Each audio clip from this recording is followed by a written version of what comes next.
And just like that, ladies and gentlemen, we are back. You saw the thumbnail, you saw the title. You know what we're about to do. We are watching the unmitigated crash out of one Umar Johnson. And I'm just here for it. So hopefully you all are here as well. We're going to have a good time tonight. I think it's going to be a good one. There's the Danza project has been dropping episodes, if you will, of their interview with him. I don't know why they don't just drop the whole thing, but hey, do what you're going to do, guys. Make your bread. But anyway, I got some guests tonight. We're going to come over here. We're going to talk about Umar, have a little bit of fun. Shout out to Raw G in the building. How are you, friend? I'm doing well. How are you? Good. Are you ready? Are you ready to watch this? I promise you there will be no toilet bowls cleaned during this episode. Can you handle that at least? I can handle it. I mean, giving me like fits, like, oh my gosh, I remember, what the world are we seeing here? But you know what else we got? We got Lady Luck Club in the building. How are you, friend? Hey, brother. How you doing, honey? Is that mic better for you? It's much better indeed. Much better indeed. Awesome. All right, Lady Luck, are you ready? We're going to watch I think it's the crash out arc of Umar Johnson. What do you think? Yeah. He realizes that he's getting desperate, and money is looking funny. He doesn't have to pay out settlements, so he's trying to reach for a bone right now. I think so as well. I hate it because I think. Go ahead. Did he also have to go? You know what I'm saying? Get them silver bracelets on, messing with Mary. I'm wondering if they did pay him a visit on that. In the words of Adele, rumor has it. I just don't know if that's really true. I don't know. So I don't want to. What I do know emphatically is that brother he's got to be struggling. He's got to be struggling. I truly expect him to, reach out to me and want to be on my podcast soon. I really do. I'm expecting it. Come on, Umar. We'll be nice. We'll be nice. Come on, you Oompa Loompa. So let's do this. So he was recently on the Danza project, and he was really hyping it up. He really wanted the best for that. And looking at their numbers, I don't think they're getting their money's worth out of that at all. Looking at their numbers, unless there's something I'm missing, their numbers do not look like they're that good. So we're going to take apart. I already talked about one of his episodes, but he's got 3 of them now. So a total of 4 in total. So let's pull this in. Y'all ready to jump in and talk about it? Yes, sir. Sure, maybe. Well, like I said, no toilets will be cleaned in the making of this video. I do want to say shout out to everybody who's in the best live chat on the internet. Thank y'all so much for popping in. I believe some of Lady Luck's, the Lucketeers are in here. What do you call them, Lady Luck? The clubbers, what do you call them? LLC. We're family. The LLC is in the building. We have a name. Yeah, LLC. Well, I'm calling y'all the clubbers until further notice. Y'all pick a name, but if you choose clubbers, I want a percentage. I need that. Shout out to everybody who's jumped in to the most electrifying live chat on the internet. All right, here we go, ladies and gentlemen. No. You ain't gonna just ignore my little chaos gremlins. Shout out to all my chaos gremlins in the chat. Oh no, I'm sorry. Please forgive me. All right, okay. How about this one? This is how we'll do it. The Pod Squad, the J-Whip podcasters. Y'all go ahead and drop that green heart in the chat. The clubbers, the Lady Luck Club. Isn't your color yellow, Lady Luck? What's your color? Well, typically when I drop a heart, it's like blue or green. We'll go with blue. We'll go with blue tonight. How about blue? All right, Raw B. Raw G? What's your chaos gremlin color? What is it? It's the blue butterfly. Y'all dropped the butterfly. Blue butterfly spread across the waters. Okay. All right. Come on. I don't know why. Drop it in the chat. Let's get ready to cause some chaos, ladies and gentlemen. With no further ado, let's go. Now, you've been one of the more consistent voices in our communities for over a decade. Yes, sir. What keeps you motivated to be that voice, although there is so much pushback and people misunderstanding your message? I gotta stop right there. Did y'all catch it? Did y'all catch it? Look at the screen. Look at the screen and look at the question being asked. Listen to the question. Now, you've been one of the more consistent voices in our communities for over. I'm gonna stop right there. Is he? I thought he was Hispanic. You know what? Is he? I thought Danza was Puerto Hispanic. Rican? So this our community. Who's our community? What is that? Listen now. Who knows? Go ahead. The brown and the blacks is all together. We unify. Okay. Under the codex. Now Under the or as long as Umar can make some money off of them, absolutely. Wait, let's keep going. No, I think that's like right here, like Bad Duck said. Wait. Consistent, like yeah, because Umar quick to disqualify people from the people group, left, right, and center. You watch that other video that dude interviewed him just today. He was kicking people out the black club left and right and center. But now all of a sudden, Danza, okay, all right. Maybe Danza is blacker than me. I don't know. For a decade. Yes, sir. What keeps you motivated to be that voice, although there is so much pushback and people misunderstanding your message? Because there's not another one of me. And what I mean by that is, Thank God. even though I'm the most popular person in the conscious community, Pan-Africanism is a minority philosophy amongst the conscious community. You know, I was thinking about it. I'm just going to stop. And feel free to jump in. I am the most popular person sitting in my office studio right now. I am the most requested, most elevated, most exalted person sitting in my office chair right now, bar none. There you go. Umar seems that all of these accolades, breaking his arm to pat himself on the back, seem to be really anchored to the fact that he's given himself all of these accolades and all these titles and stuff that really mean nothing once you leave out of this office. Once you leave out of this space, nobody cares. Well, this is the thing. Can anybody tell me why, if he thinks that he is the most, you know what I'm saying, he's the best thing since sliced bread, where is that in his body language? Because right now he's hunched down in the chair. You know what I'm saying? He's really giving insecure. He should be sitting up, back straight, chest out, like King Kong. Yeah, you should be doing all that. Like, I don't know what this is. Umar gives me go on ahead. Umar give me a headache, child. Headache. I'm telling you, this is the crash out arc. This is the crash out arc right here, and I agree with you 100%. All right, let's keep this dance going. Let's go. We got Nation of Islam, a lot of them. We got Hebrews, a lot of them. We got Nawapians, a lot of them. We got Gods and Earths, a lot of them. You know, you got the Pretendians, a lot of them, right? What's he saying? But RBG, diehard Pan-African, Garveyism, I'm the only one. Wait, say it again. He's saying Bukkakiism. What is it? What the heck is that? He's speaking I a know what whole she said. language no one understands.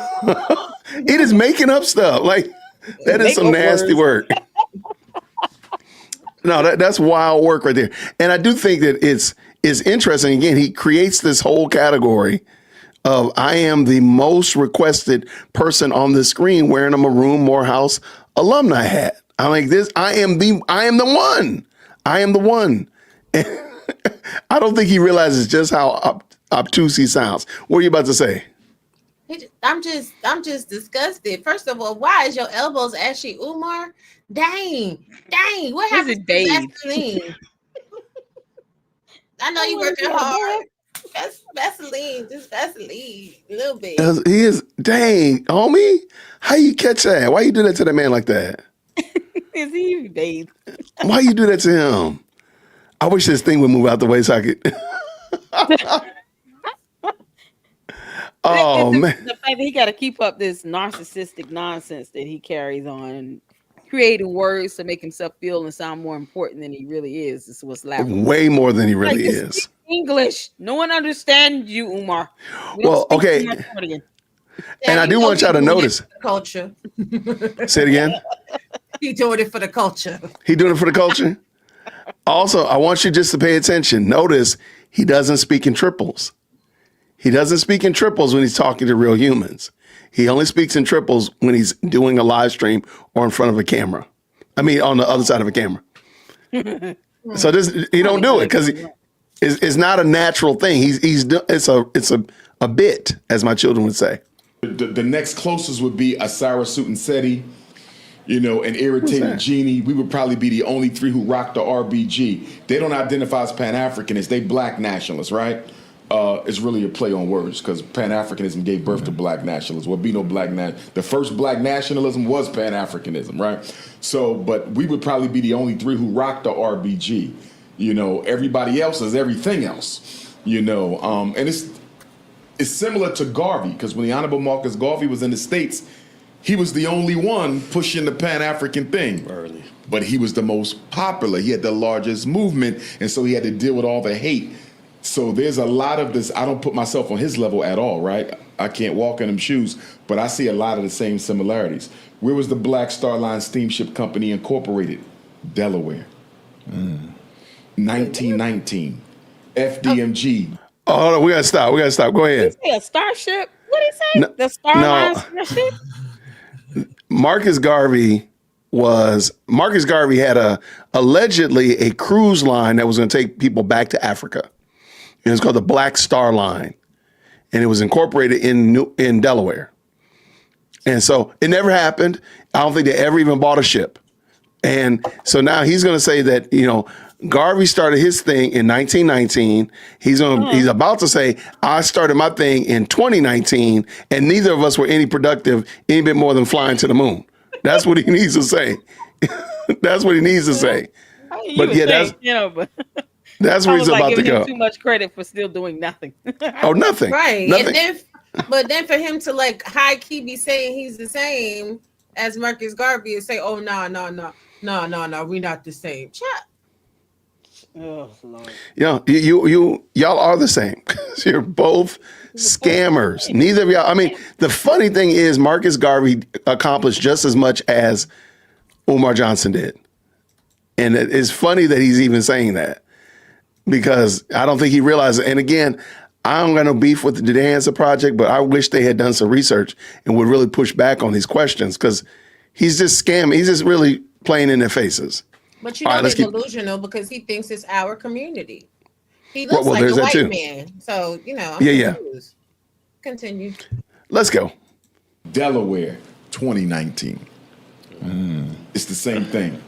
FDMG is my Black Star Line. It's the one thing that people try to destroy because if you succeed, it puts you over the top. You see that? Now, that Black Star Line was successful under Garvey, but it was short-lived because of the sabotage. You see what I'm saying? Yeah. So they're I want y'all to pay attention. Umar Johnson is telling y'all right now that he's already laying the groundwork for his excuses for why the school will not open up, why it will not be successful, why he won't have teachers or students or get a building permit or whatever. He's already telling y'all sabotage, people not believing in the vision, blah, blah, blah, blah, blah, blah. Like that's all he keeps doing. He's laying it out because he knows it's not going to happen. So then when it doesn't happen, he's like, see, I told y'all it was going to be sabotage. I told you people wasn't going to support it. That's all he keeps doing in this interview, man. But this is going to be everybody else's fault but his. I mean, never going to be his. It's not going to be his fault at all. It's going to be everybody's fault. Never going to be his fault. Right, but he's so ridiculous. Garvey did 2 years in prison before being deported into Jamaica in 1927 for the massive failure of the Black Star ship. They stole all the assets from the shareholders. They lost all their investments. What? He doesn't care that people get charged and go to prison for scamming others. He doesn't care that it can be criminal. He doesn't care that he's tying his name to something that is, again, as you just said, somebody who failed criminally. I'm just going to keep tying my name to it. Okay. Hope that works out, man. Let me know how that goes. Here we go. Trying to recreate that with me through the FDMG. What would you say? Go ahead. Just for our audience, if you had to define Pan-Africanism versus Garveyism versus Black nationalism, okay, how would you explain that? Okay, first I would say that Garveyism is the highest stage of Pan-Africanism or revolutionary Pan-Africanism or revolutionary Pan-African nationalism, right? Right. And sometimes we distinguish because you have Pan-African socialists, right? They are class first. They target capitalism as the enemy, not racism, white supremacy. So for the Pan-African socialists, it's not a contradiction to sleep with white girls because white people are not the enemy. Capitalism is. You see that? So this is where you see people with the red, black, and green, but the red ain't on top and the black ain't in the middle and the green ain't on the bottom. They might got the green on the top of the... Always pay attention to the order of the colors. Right. The Garvey flag is RBG. If you ever see GBR or BRG, you're probably dealing with some socialists who are revolutionary integrationists. But for the term I don't even know what I just heard. Yeah, me either, child. This is word salad on him. He asked him a simple question to explain the concept of Marcus Garvey. I mean, he could have just given a historical background on the man. No, because this is how dare y'all? How dare y'all?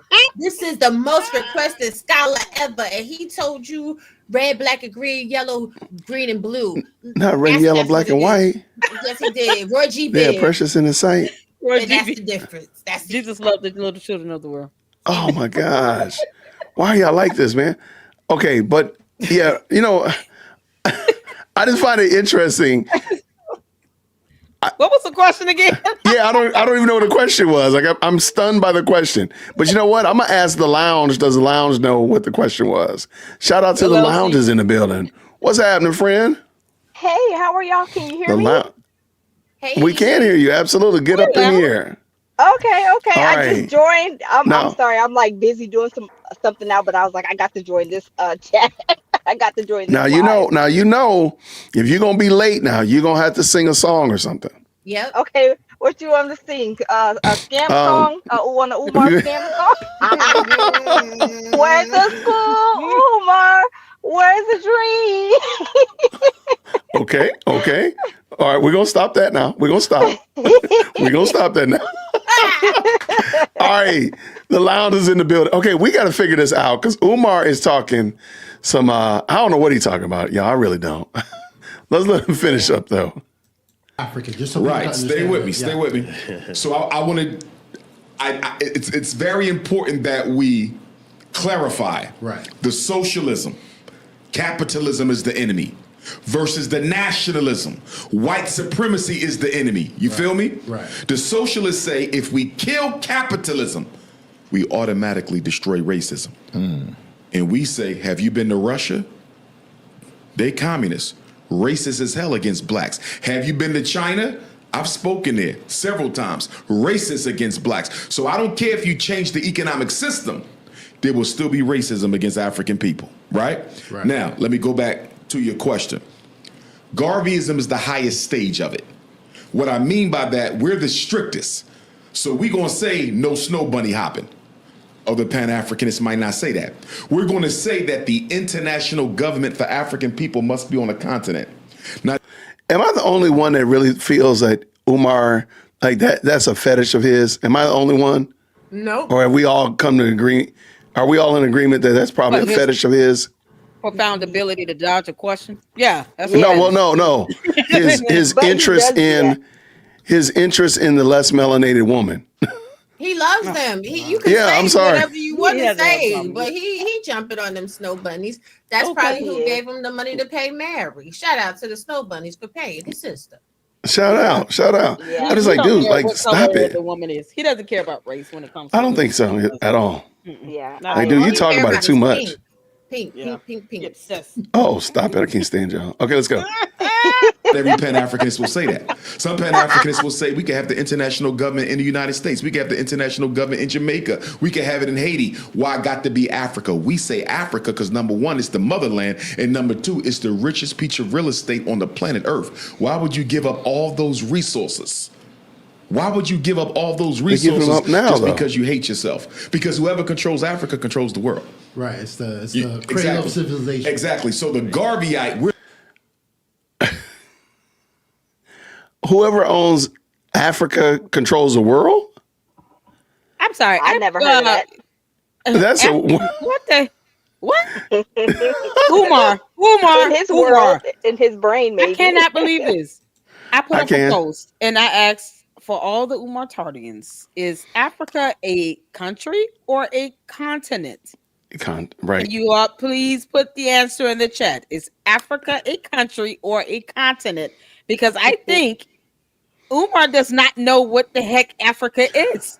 I think I you're don't think he 100% knows correct. what it is. He doesn't understand what Africa is. Is it a country or a continent? If you need to Google it, it's okay.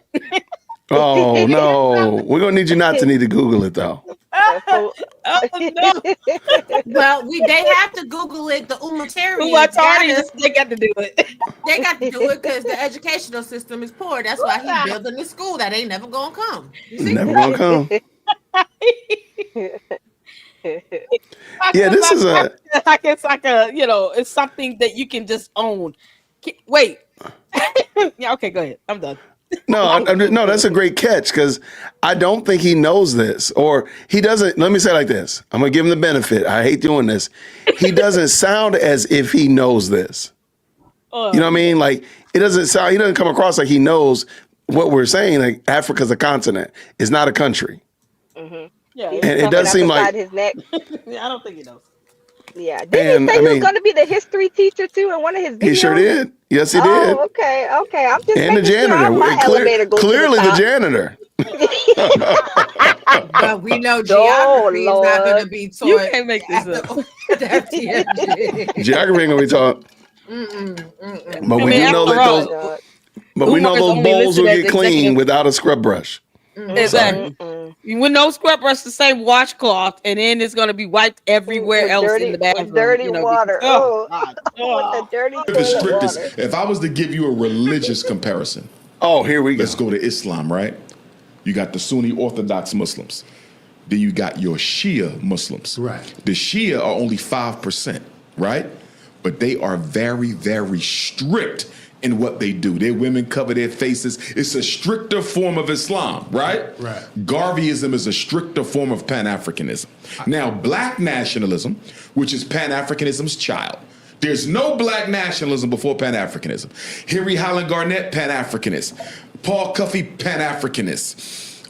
Alexander Crummell, Pan-Africanist. Bishop Henry B. Mill Turner, Pan-Africanist. These are the fathers of black nationalism.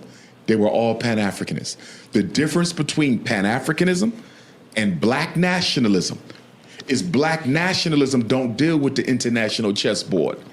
They deal with the domestic chessboard. You feel me? Right. The black nationalist says, I'm looking out for blacks in America. What we going to do for us here?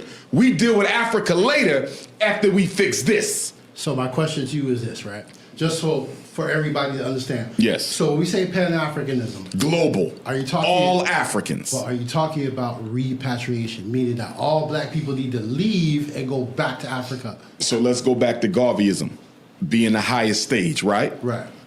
Most Pan-Africanists believe in some form of repatriation, but you don't have to be a supporter of repatriation as a Pan-Africanist. Okay. You must be a supporter of repatriation as a Garveyite. All right. You follow what I'm saying? It's not an option for us. Right. Go ahead. What'd you say, Lady Luck? I was saying, oh my God, he's talking about repatriation and he's unemployed. I mean, what? Wouldn't it be more? Umar is nothing if he's not inconsistent and hypocritical. What's stopping you from? What's stopping you? You already got your Ghanaian citizenship. Why don't you start from there? Wouldn't that demonstrate and show improve? Because in the next episode, they got the nerve to ask him about relationships, and I think we're gonna have a field day on that one. Because I'm like, hello. If nothing else, you're just inconsistent. Like you don't have anything to do with this, sir. You talking about building institutions, sir? You haven't built anything. You don't even have a family. You haven't even built a family that you can lean on and point to. Go ahead. What'd you say, Raji? I have to give you pushback.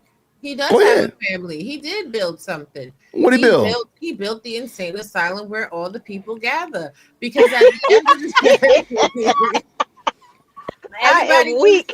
Yes, everybody give him all their money and ain't nothing happen. So they gotta be insane. You understand what I'm saying? Like he's been grifting forever.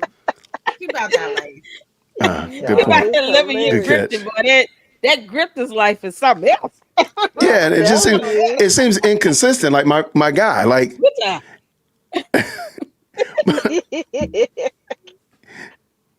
wait, He sent everybody back to Africa because they're going back the same way they came. In the chattel slavery ships, it's got to be 700,812 of us going in one ship because that's all the money that he can afford. I'm just saying. right, like You know, like Umar's gonna dude, ask those mamas to drive them minivans, you know, because he not don't have school bus, minivans. so he's gonna get the minivans. Let's see this. Not the minivan.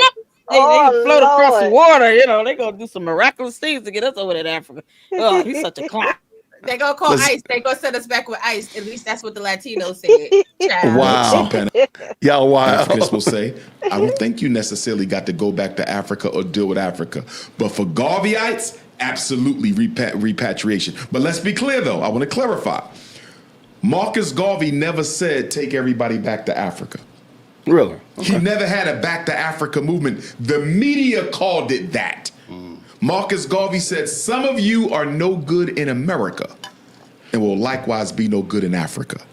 I have no intention of resettling every African in the diaspora back home, and neither do I. What I want sounds to take like it. blind wigs and bunny hoppers, basketballs and footballs and weaves and perms and Air Jordans, hell, video game systems. Africa got enough problems as it is. She don't need us coming over there with more toxicity. I believe in a scientific, strategic Pan-Africanism where only those who are in their right mind and who are going to the mother continent to contribute something should go to Africa. I don't believe you just go because you African. No. What are you going to do when you get there? Church finger. What has he contributed when He's he went over there contributing- to Africa? Because the only thing that I see is that he act like he's doing these little speeches, but then I seen another video where he couldn't wait to get to the club. He was about to go shake a little tail feather, trying to clap some cheeks. He wasn't gonna get turned up, was he? Oh, he was wanting to get turned. If I find that video, I'm gonna find it and I'm gonna put it up because he was trying to hurry up and break his neck to get over there because he said he would want to go to the club and meet the women, meet the sisters in the Oh, club. for sure. But So this is the thing. Anybody that watches Nollywood, right? Anybody that pays attention to Africa, they got video games, honey. They got blind wigs. They love blind wigs, all right? Yeah, they do. facts, yep. Or let you watch a good Ghanaian or a Nigerian put some weave in. They put in blind weave in and they bleach in their skin. They have Air Force One. So what part of Africa did you go to, my guy? Yep. Yep. I mean, He I've went seen some weddings, like Ghanaian weddings that are Yes. so Beautiful. Yeah. I don't understand. What century is he stuck in? It's like he's stuck in the 1920s for real, where women are just supposed to be stuck in the kitchen and giving birth. I don't know if that's really it, but I do think I don't think that's really it. I do think he has a fixation on an idea, and whether it's real or not, it's an idea that he believes should exist. So somewhere in his mind, in Africa, this place that he's talking about exists. On the continent somewhere, it exists in his mind. Go ahead. What are you going to say? No. Reality on Earth. What it is he knows so many black people in America don't really have any closeness with Africa. So they don't really know what Africa is giving right now. They still think Africa is super third world. They, you know what I'm saying? They ain't seen Lagos. You know what I'm saying? They don't know nothing about what's popping off with Dubai. Like if Dubai chocolate has become a global trend, that should tell you that side of the world is maybe not as third world country-ish as y'all want to believe. Every continent, every country has the ghetto, has the hood, but facts. There's a lot of places over there that they doing all right. Umar want to take y'all to the hood. Umar want to take you to the FDMG toilet bowls of Africa and leave you there. No. Not the FDMG toilet bowls. No, not the toilet bowls. My gosh. Oh my God. I said what I said. No, I'm right there with you. I like it. I like it. It's like no one can somehow seem to Google and just look up videos if you can't see in person what it's like there. Like life in any country in Africa. Just pick a country because Africa is a continent, not a country. So facts. Pick a country facts in Africa, the continent, right, and then Google what what is life like? What do weddings look like? What are tourism They can spots? look it Some up of the on homes. You can hmm Google this stuff. beautiful, I mean, beautiful beautiful. It's so homes. insane that he Yep. thinks that everybody's living in a cardboard box because he's an hmm idiot.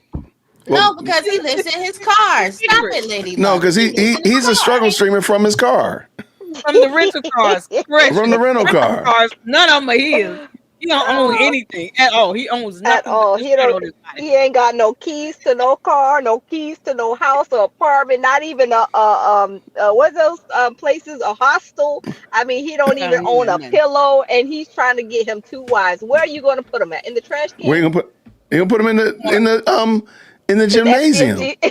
In That in In the part. the gym, gymnasium one at of the them bando. With all he's that using the trash. bathrooms he just cleaned. And, With and, and playing with the basketball with the dirty glove that he had cleaned the boo boo toilet and goes in the gym and picks up the basketball and play. I was weak, but okay. yeah, I quit watching. No. All right, let's finish this out. Let's go. Let's go. All right. Big. Boom. I was talking to Cato earlier, and I'm That'd like, make any it's just sense. he's just better than a lot of people at communicating his message. Now, But wait, no, I'm not going to give him that. And he's not going to get that. He's not going to get that credit. If he were better at communicating his message, wouldn't there be people that are willing to say that they're rocking with him and he would stop saying we and us and our in an empty room? Unless he's talking about the roaches and mice, like who is following him? Who is really following him and willing to get on camera and say, I'm supporting this vision? We on lock. Man, that mop head scoundrel. I got one that keeps coming in my chat named James Miller. James, where you at? Show your behind up in here. No, we don't need that. We He'll don't need follow him that. to the end of the earth. But y'all follow him then. But okay, like then my question would be, what has he done to justify your undying support? Make the case. No, all right. Give me He burped a couple times. I guess that's good enough for them. Give me the reason. What is it that you're following? Not just rhetoric, but what has he actually done? Because at the current moment, I can say I've done everything that he said, and y'all just have to accept it. Because he's giving you no proof and evidence. I'm giving you no proof and evidence. Right. Because he says so, because he's a black man. He's a black man with nappy roots. All right? Stop it. No. When you look at that, Roger, you'll get it. You'll get it. No, I You'll see get it. I see it. I just refuse to look dead on because you cutting up right now. if your younger self could see the man that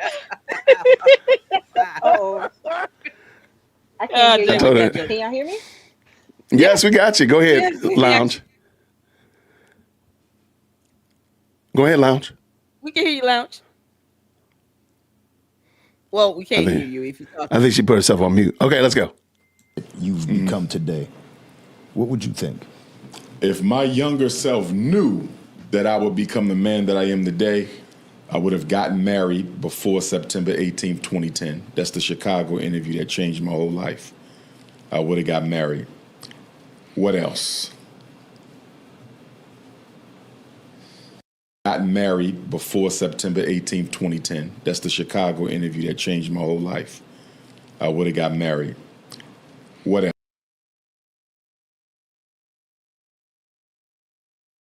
Now you put I would have had to yourself stop. on mute. Oh, there you go. I would have had to ask the obvious question, like, wait. Well, why didn't you get married? Why? What is the big deal with 2010 or whatever that was? Like, what's the big deal? Like, tell us more, please. We're interested in that. Hopefully, they're going to ask some more questions because I got a lot of questions about that. Oh, you about to be in for a shock. Oh, am I? Yeah. The main thing is I would have got married because looking back, I know I could have done so much more with a queen by my side who I could trust. So I know if I had a queen, I probably had 5 schools already because she would have been able to help maneuver and she could have been the face of a lot of what I had to do. See, a lot of the resistance is they know who I am as opposed to I'm going to let you front it.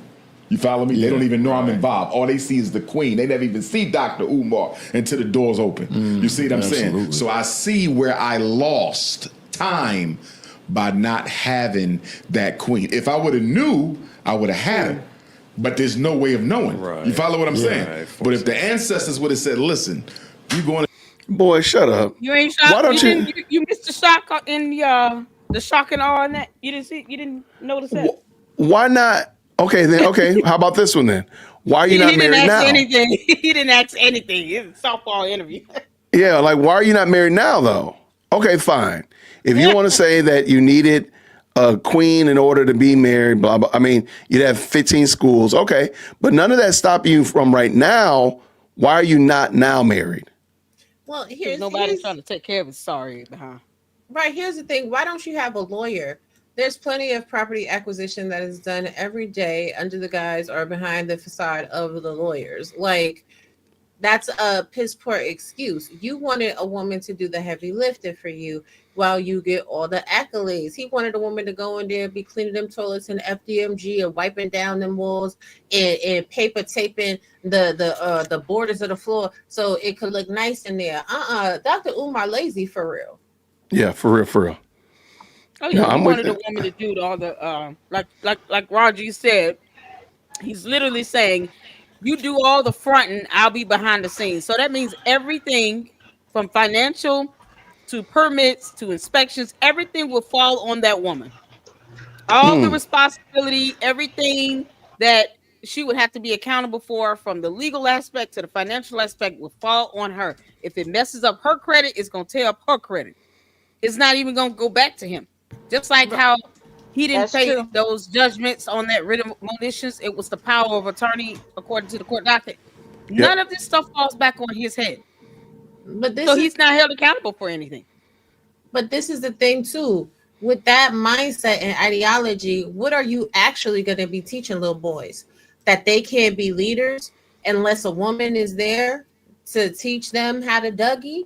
Because as a man and as a leader, you should be able to do all of that without a woman by your side and then present to her the world and show her why you're the best option. Right. But he I was agree. somebody that's financially stable, and he's not. So it's Right. I think there's more. There's definitely more to this, and I would love for him. It sounds like he's not, but I would love for him to get pushed back on this and actually expound a little bit on what he actually means. But let's see where he is. Chicago, you're going to do an interview. 6 weeks later, you're going to go to Harlem. And once you drop that interview from Chicago off in Harlem, in 48 hours, you're going to be the biggest name in Black consciousness. I would have wifed one of the sisters who I felt could have held me down. None of them were really conscious, though, but they were good women. I would have wifed one. Could they have survived the rise? I don't know.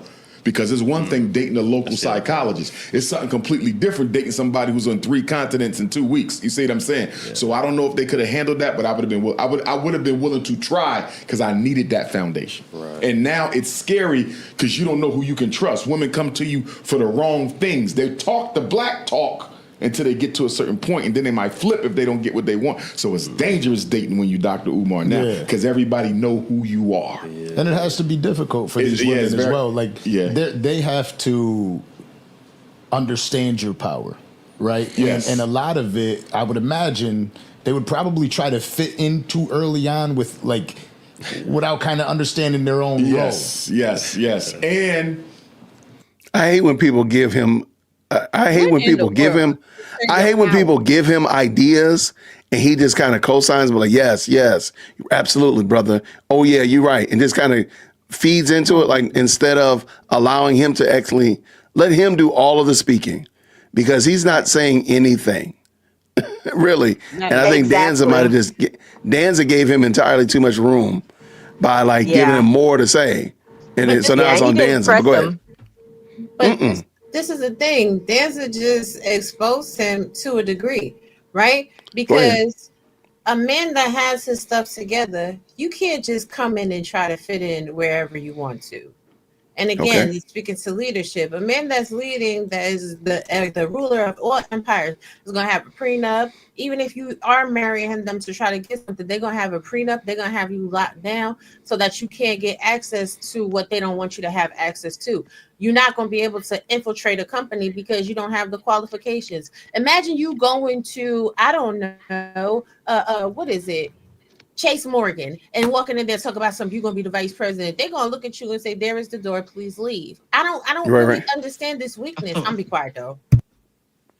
No, I'm with you. I think, sadly, I was trying to give Danza a lot of more credit. And I respect podcasters because they're trying to do their thing. I just don't think that they did their work beforehand. Go ahead.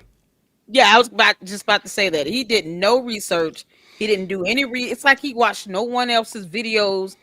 He just sat here and kissed his butt. And that's it. He didn't he didn't. ask He him didn't any press challenging questions. He didn't press him at all. He didn't double down. That's why I said you about to be in for the shock of your life because he didn't follow up with nothing.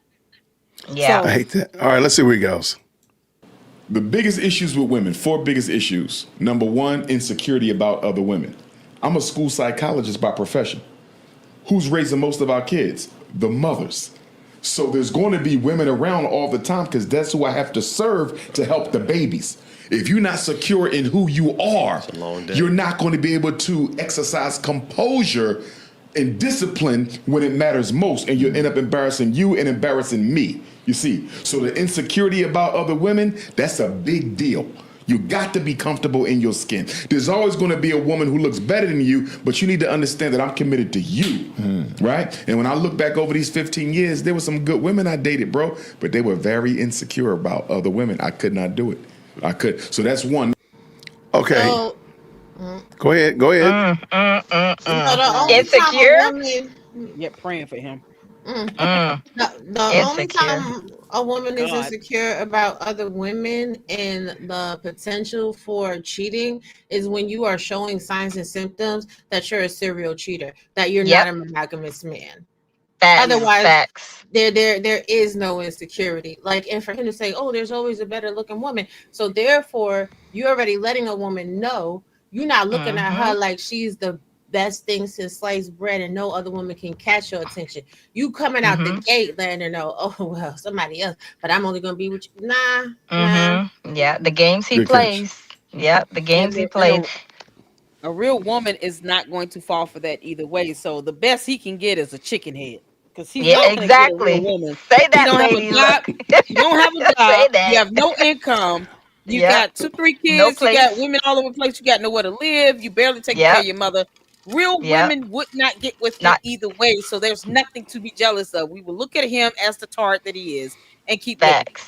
Exactly. So, He wouldn't even get 3 minutes from a real woman, a real strong black woman, because that's all he said he want. A real strong Right. black woman is not falling for his shenanigans. They can see through him, I mean, across exactly. the world. Exactly. And I do think it's interesting.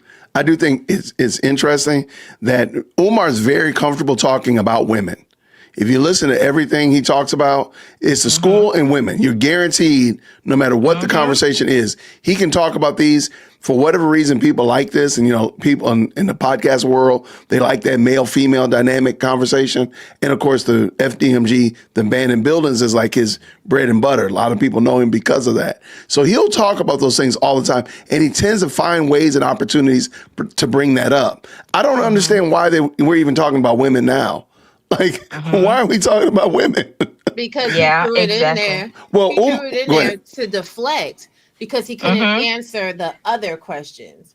Which So about he's the younger self question. yeah, younger self's question. Right. What's Garveyism? Why do you stand out? He can't give a toothy answer to that, but he can talk about relationships. And on top of it, you're a psychologist. So one thing that I know is people that go into the field of psychology either have 2 outcomes. They are either super nurturing and they know how to de-escalate toxic situations in relationships, or they are super manipulative and they know how to gaslight and turn it up. He strikes me Yeah. as the latter. Oh, Yeah. no question yeah. about that. Oh, yeah, No, absolutely. Very, no question very, whatsoever. very Yeah, he's one of controlling, those ones very with- narcissistic. Yeah. Yep. Stuck Let's on keep his this dance going. 24/7. Number 2, confidentiality. Talk too much. You can't chat my business because I got too many enemies. Not everything. Well, this is my girlfriend. I don't give a damn. She ain't my girlfriend. Stop chatting my business because you don't know who she pillow talking with and you don't know who they pillow talking with. You see what I'm saying? Because I think women don't understand the dangers of what I do. I'm not Cat Williams, right? And much respect to Cat. I'm not Shannon Sharp. I'm not Kevin Hart. They're purely entertainment. They're not grassroots activists. So they don't have to look over their shoulder all the time. Now, if they beefing with somebody, yes, but their job in and of itself is not a danger. Right. My job in and of itself is a danger. I get death threats on a regular basis. You can't be running around telling people everything we do and where we go because you compromise on my security and you don't even know it because you're looking at me as an entertainer. Gotta be joking. You're not looking at me as an...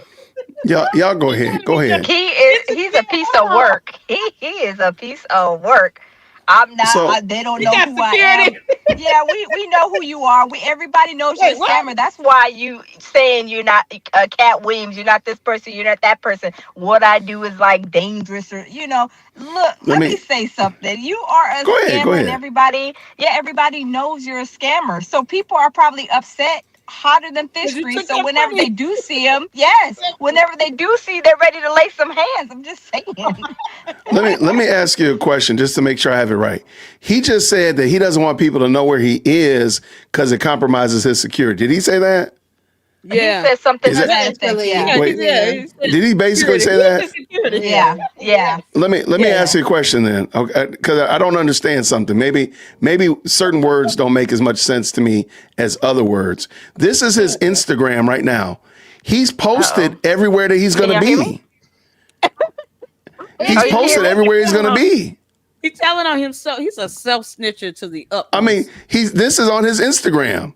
He's telling you on the 17th he's going to be in Boston. He's going to be in Atlanta on the 25th. I've seen that. He's not going to be at my wedding. I'm going to tell you that right now because I've been there. I can't hear Jay Went. Wait, why you can't hear me? Lounge is having some technical difficulties. Yeah. Okay. But this is on his site. He's talking about he don't want to drop his location, but he's literally dropping his location. But this is the thing. The fact that he tried to refer himself to Shannon Sharp, Kevin Hart, and whoever else. Shannon Sharp just got sued for $50 million. And this is where I say all the time. Sorry about that. Go ahead. Kevin Hart had a whole cheating scandal. He had to pay a lot of money. The difference is they could actually pay millions of dollars to the people that were trying to sue them. I've seen Umar Johnson basically come on live with the blicky threatening somebody. I ain't never seen none of those celebrity Cat Williams. Well, Cat Williams, yeah. Cat Williams. But cat is something different. Cat is a different kind of cat. That's different. That's a different situation. But Shannon Sharp and Kevin Hart not doing that. Like, you threatening people. And did you care about anybody chatting business when you were saying that one lady smelled like a fish market? You was acting like a girl. Let me shut up. No, you're right. He said that only because he knows that he has had issues with women who were married or had relationships, and those men be coming for him, and they're ready to whoop his butt. So him talking about, a security detail, compromise, and all this other stuff, I get death threats. It's not because he's walking around here solely saying he wants to just get a school. It's because he knows that he's pissing off a lot of people in a lot of ways, primarily dealing with women he should not be dealing with. That's on him. So that's what it comes down to. That's what he really means here. He's not really saying, my activism is bringing forth all this negative attention. No, it's his lifestyle and his It's his lack of disciplinism. Yeah, exactly. There you go. It's a lack of disciplinism that the problem is. Yep. I got you. I'm picking up what you're throwing down. Hold on, guys. Because check y'all streams. My stream says content is unavailable. What happened? On my stream, I'm restreaming. It says content is unavailable. Let me see. On my side. Mine's is up and running. Mine is running. Mine's running. Okay, they said it's back now. Sorry, I was getting messages. I wanted to make sure everything was good. You good? Okay. Yeah. No, let's go. All right, because I do want to get this other segment in. Let's go. My celebrity, and I hate to use that word, my celebrity sometimes undermines my activism because people don't understand. You feel me? This is not about the jokes and the laughs and the views and the clicks and the pictures. That's cute, but that's just the icing on the cake. It ain't the cake. And y'all missing the whole point of why I'm doing what I'm doing. And so I think sometimes women in the general community sometimes fail to forget he's not an entertainer. He's an activist. His message is dangerous. Taking on the pharmaceutical industry, taking on the special ed complex, taking on the juvenile incarceration system. These are multi-billion-dollar industries. They don't like what I'm teaching. I got a letter from the Attorney General of Pennsylvania a couple years ago. He threatened to take my credentials if I didn't stop teaching what I was teaching. I guarantee you, as sure as my name is Jason, Where is that letter? if I told Umar I would pay for whatever is necessary to get FDMG, the abandoned buildings, opened up with their certificate of occupancy, I would pay all of that. If you can get me that letter notarized from the Attorney General of Pennsylvania saying, yes, I wrote this. You give me that letter, I guarantee you the money in my bank would stay the money in my bank, and that building would stay. And there ain't no way that happened. I'm sorry. There's no way. Not at all. Because do you realize, and again, he does this a lot. How many times does he say something? You're like, man, this would be a really amazing story if it were true. If it were really true that the Attorney General sent you that letter, wouldn't you be flashing it around like, look, they're trying to stop me. They're trying to stop me. It would be available to the public. He says things as if no one can research and fact check him. It would be a letter made available to the public. He didn't even want to acknowledge the writ of monitions that were posted on the doors by sheriffs. So if he's lying about that, and that came from the courts, of course he's going to lie about an attorney general writing a letter. Does he not know that the attorney general is still an attorney? I don't think he knows that either. I don't know, but it's just funny. He does this a lot. But go ahead. He does it a lot, and I'm like, my guy, like, why do you do this? And again, I hate to say it, but the Danza project, y'all should be like, hey, can you get me that letter? Hold on. Before you finish the story, we'll have you come back. But can you get us that letter so we can make sure we have it for our producers so they can put it up, editor, so they can put it up so people can see it? Yeah. We can drop the link down in the description or whatever like that. No, man, no. There's no way in the world he should have gotten away with this. Because he's going to keep telling these stories. I got a bad feeling you have no way of verifying them. Nope. Because these interviews, you guys have to realize what they are. They're not meant to actually verify or give him credibility. This is a PR tour. This is a PR stunt. This is to let people know that he's one of the guys. He's one of the good guys. Just give me some money, bruh. Like that's what it is. In Danza Project, no disrespect to them, they are looking at Umar Johnson as a golden goose. They trying to use Umar like a Breakfast Club did to blow up. Yeah. But they're a big. They have a nice sized channel. It's not like they are like a smaller channel. They have a nice size. They're a nice sized channel. They could. I mean, even they did other, big interviews over there that are like, kind of flying out the window. So I'm like, why in the world did they pick him out of all people? Personally, again, no affront to Danza Project. I think they did think that this was going to be the come up. Because if you go back and look on their platform, they've had some pretty good ones. The last one was really good. Yeah. Did really well. Now, granted, their numbers don't coincide with their subscribers, but I digress. Right. I think a lot of people at this point want a fisticuff interview with Umar Johnson. No more patty cake interviews. Yeah. This needs to be an interview with somebody cussing, somebody throwing chairs at you. Spitting, all that kind of stuff. It needs to be like, you are a scammer. But wait, did y'all see that video? The other new interview with that young black guy? He was like, I didn't like that interview. I got it queued up. I got it ready too. Okay. No, I saw it too, but I don't think that guy gave him the work either. He comes in and says, I'm a Umar Johnson fan. 95% of my videos, I speak about you in a favorable manner. No, that's not going to work, my guy. You need to be completely non-biased, dare I say, even adversarial. But back to my point here. People want at this point in the game, people want somebody to give Umar Johnson the 1-2 punch, work him over in the corner.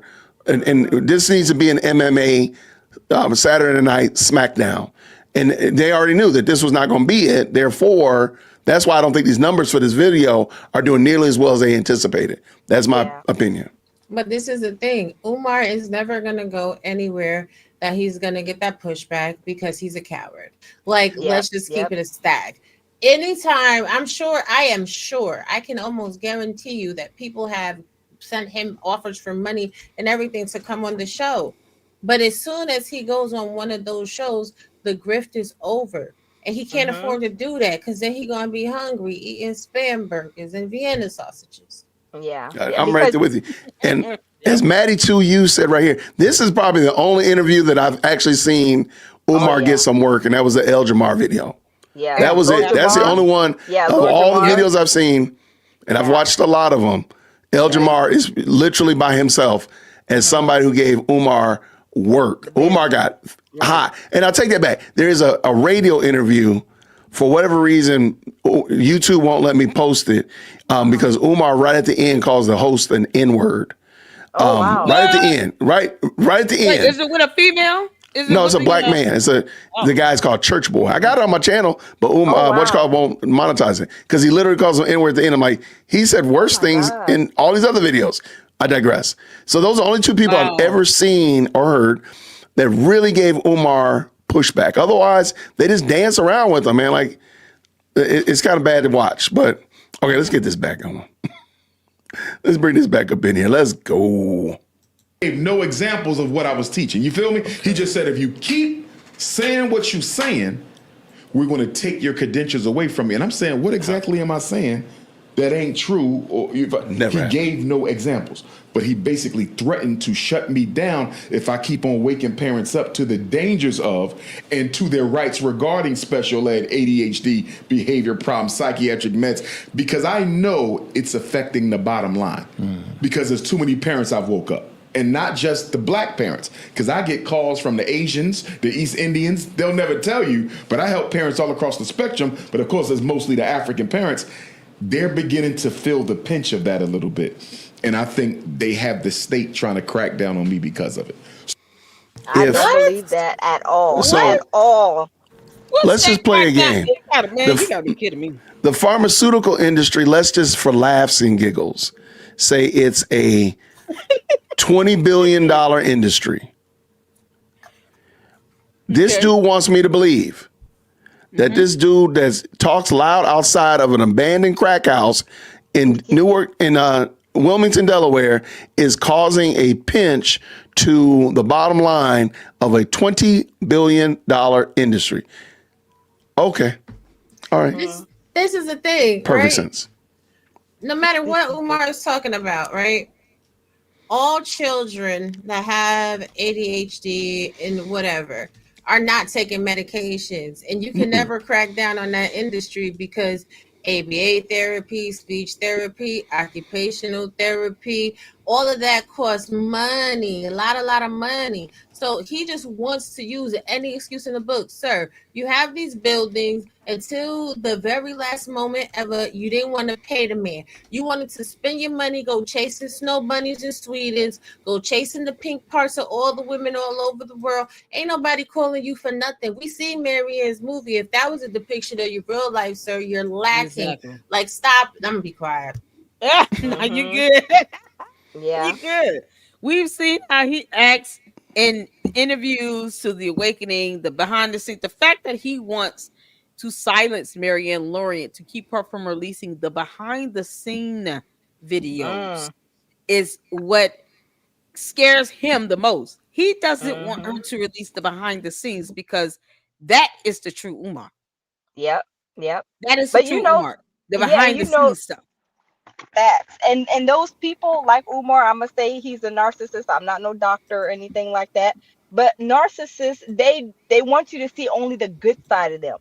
So they don't want you to see the bad side. And Marianne got this video, and it's like, she's can hold, it's something that he feels, I believe, that is, holding over, she's holding that tape over his head. So now it's like, it's like when he had called her in with the last situation where she said she had to call the authorities. It was like, he's still like trying to poke her. Because he's like, nobody should have nothing over my head because I'm Umar. Everybody is supposed to bow down to me. Everybody is supposed to respect me, this, that, and the third. That's what I get, of course, from the way he acts, of course. He just he thinks he's God, I guess. he's just doing too much. I think he Absolutely. tried to throw himself at Marianne, and I think Probably she, so. yeah, I think she evaded his, Because his seduction.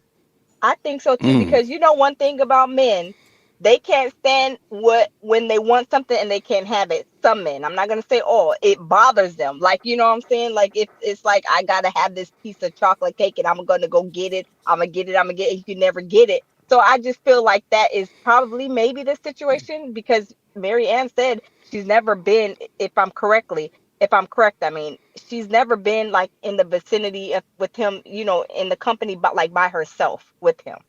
So Right. And maybe he that's probably what it is. Yeah, and he Yeah, saw what I need what people she to has well, to sorry understand. about that. offer. She has a job, she has a nice car, she's an Mm-hmm. independent filmmaker, she has a nice home. So she has some substance and something to offer. She has, She you speaks know, 4 languages. yeah, she speaks multiple Mm-hmm. languages, she's smart, she's intelligent, Yep. she's talented. So Mm-hmm. it's like what he thinks he deserves, I guess. He feels like Mm-hmm. he Mm. can just take out of somebody by forcing himself on that person, but he's he's trash. She has no job. He has nothing to offer anybody. He's a leech. He is a Mm-hmm. leech, and he wants someone to suck the life out of that Mm-hmm. already has all these things in place. And while Yeah. he brings nothing to the table, and he calls that a good woman, he just wants Yeah. a woman to let him do what he want to do and to leech off of. That's it. Yeah, yeah, because Probably He more true he than was, false. look, he yeah, he See? talking about he want two woman, he got two wives or whatever. You can't even find a girlfriend. But you want somebody to take care of you. Just like he mentioned in the video, he said that he wish he would have got married and would have had a strong wife or whatever. So he could, to me, basically use her, because he said that, so we could get whatever he was trying to, whatever he said, I can't remember word for word, but like whenever he wants to go out and do something, he's able to get her to do it, and he stands like in the background. And that's like you just trying to use somebody. That's it. That's all it is. but Yeah, this let's see is, what he got. Let's see how yeah, he goes. yeah. Let's hear what he got. Understand that I may have the mainstream popularity of a celebrity, but my work is that of a Malcolm and a Martin and a Garvey and a Megger and a Huey. That's the work. You follow what I'm saying? Don't lose sight of the work because you're caught up in the appearance of things. And that's where the celebrity undermines the activism. Did you hear speaking on women and their ability to talk Yes. a little too much? Yes. Did you hear Aisha Curry, Steph Curry's wife? She recently had a podcast where she was speaking to the people. Okay, I'm gonna stop for a second because apparently this is a part of the second clip that I was gonna play. I'm sorry. So I guess we moved into the second clip already. But But real wait, quick, go ahead. no, but real quick, I think it's adorable. He can talk all this foolishness and all this jibber jabber and all this Pan African bibble babble about what he's doing and not show any receipts, not show any evidence to that fact. If you've helped this, back to the point that I was saying about him crashing, quote unquote, crashing the pharmaceutical industry, sir, there would be thousands of people lined up that say that they were helped by you. Sir, I've never seen a lecture hall where you've had more than 100 people. Never. So explain to me fully how that works when you only have 100 people who may or may not be willing to take their kids off of drugs, and you're able to feel the pinch that the Attorney General of Pennsylvania reaches out to you and says, you better stop teaching what you're teaching or we're going to pull your credentials. Let me make sure I have that understanding because I don't get it. Like, Listen, go ahead. this is the thing. You supposed to be here talking about your school, talking about yourself, talking about your business, explaining to the people what happened to all of that money. And you over here worrying about the next person's relationship. This is exactly why Umar Johnson Exactly. has no success, because he's too busy talking about DMP conversations and he ain't getting to the chicken. He's not talking about building whatchamacallit, what is it? You know what I'm saying? A list of what he's teaching, a Mm-mm. A curriculum. You're curriculum. not talking about a curriculum. Curriculum, You're exactly. not Mm-mm. talking about your hiring practices. You're not Mm-mm. talking about the standard of education. You're not talking about the nutrition. You're not talking about an actual date for opening because you can't, Financial when you're plan. not paying, right? You ain't paying none of the bills. You're not talking about who's on the board of FDMG because these are the things that real educators actually speak to. You are Right. just a social media personality. You ain't no educator. You ain't no psychologist. And how you moving for Yep. real? For real. I really always have questioned them psychology credentials. I'm gonna need to see an MPI. That's what I'm gonna need to Yeah. see. Say it. Yeah. Say those words. Exactly. MPI, I MPI, love. MPI. No, stop.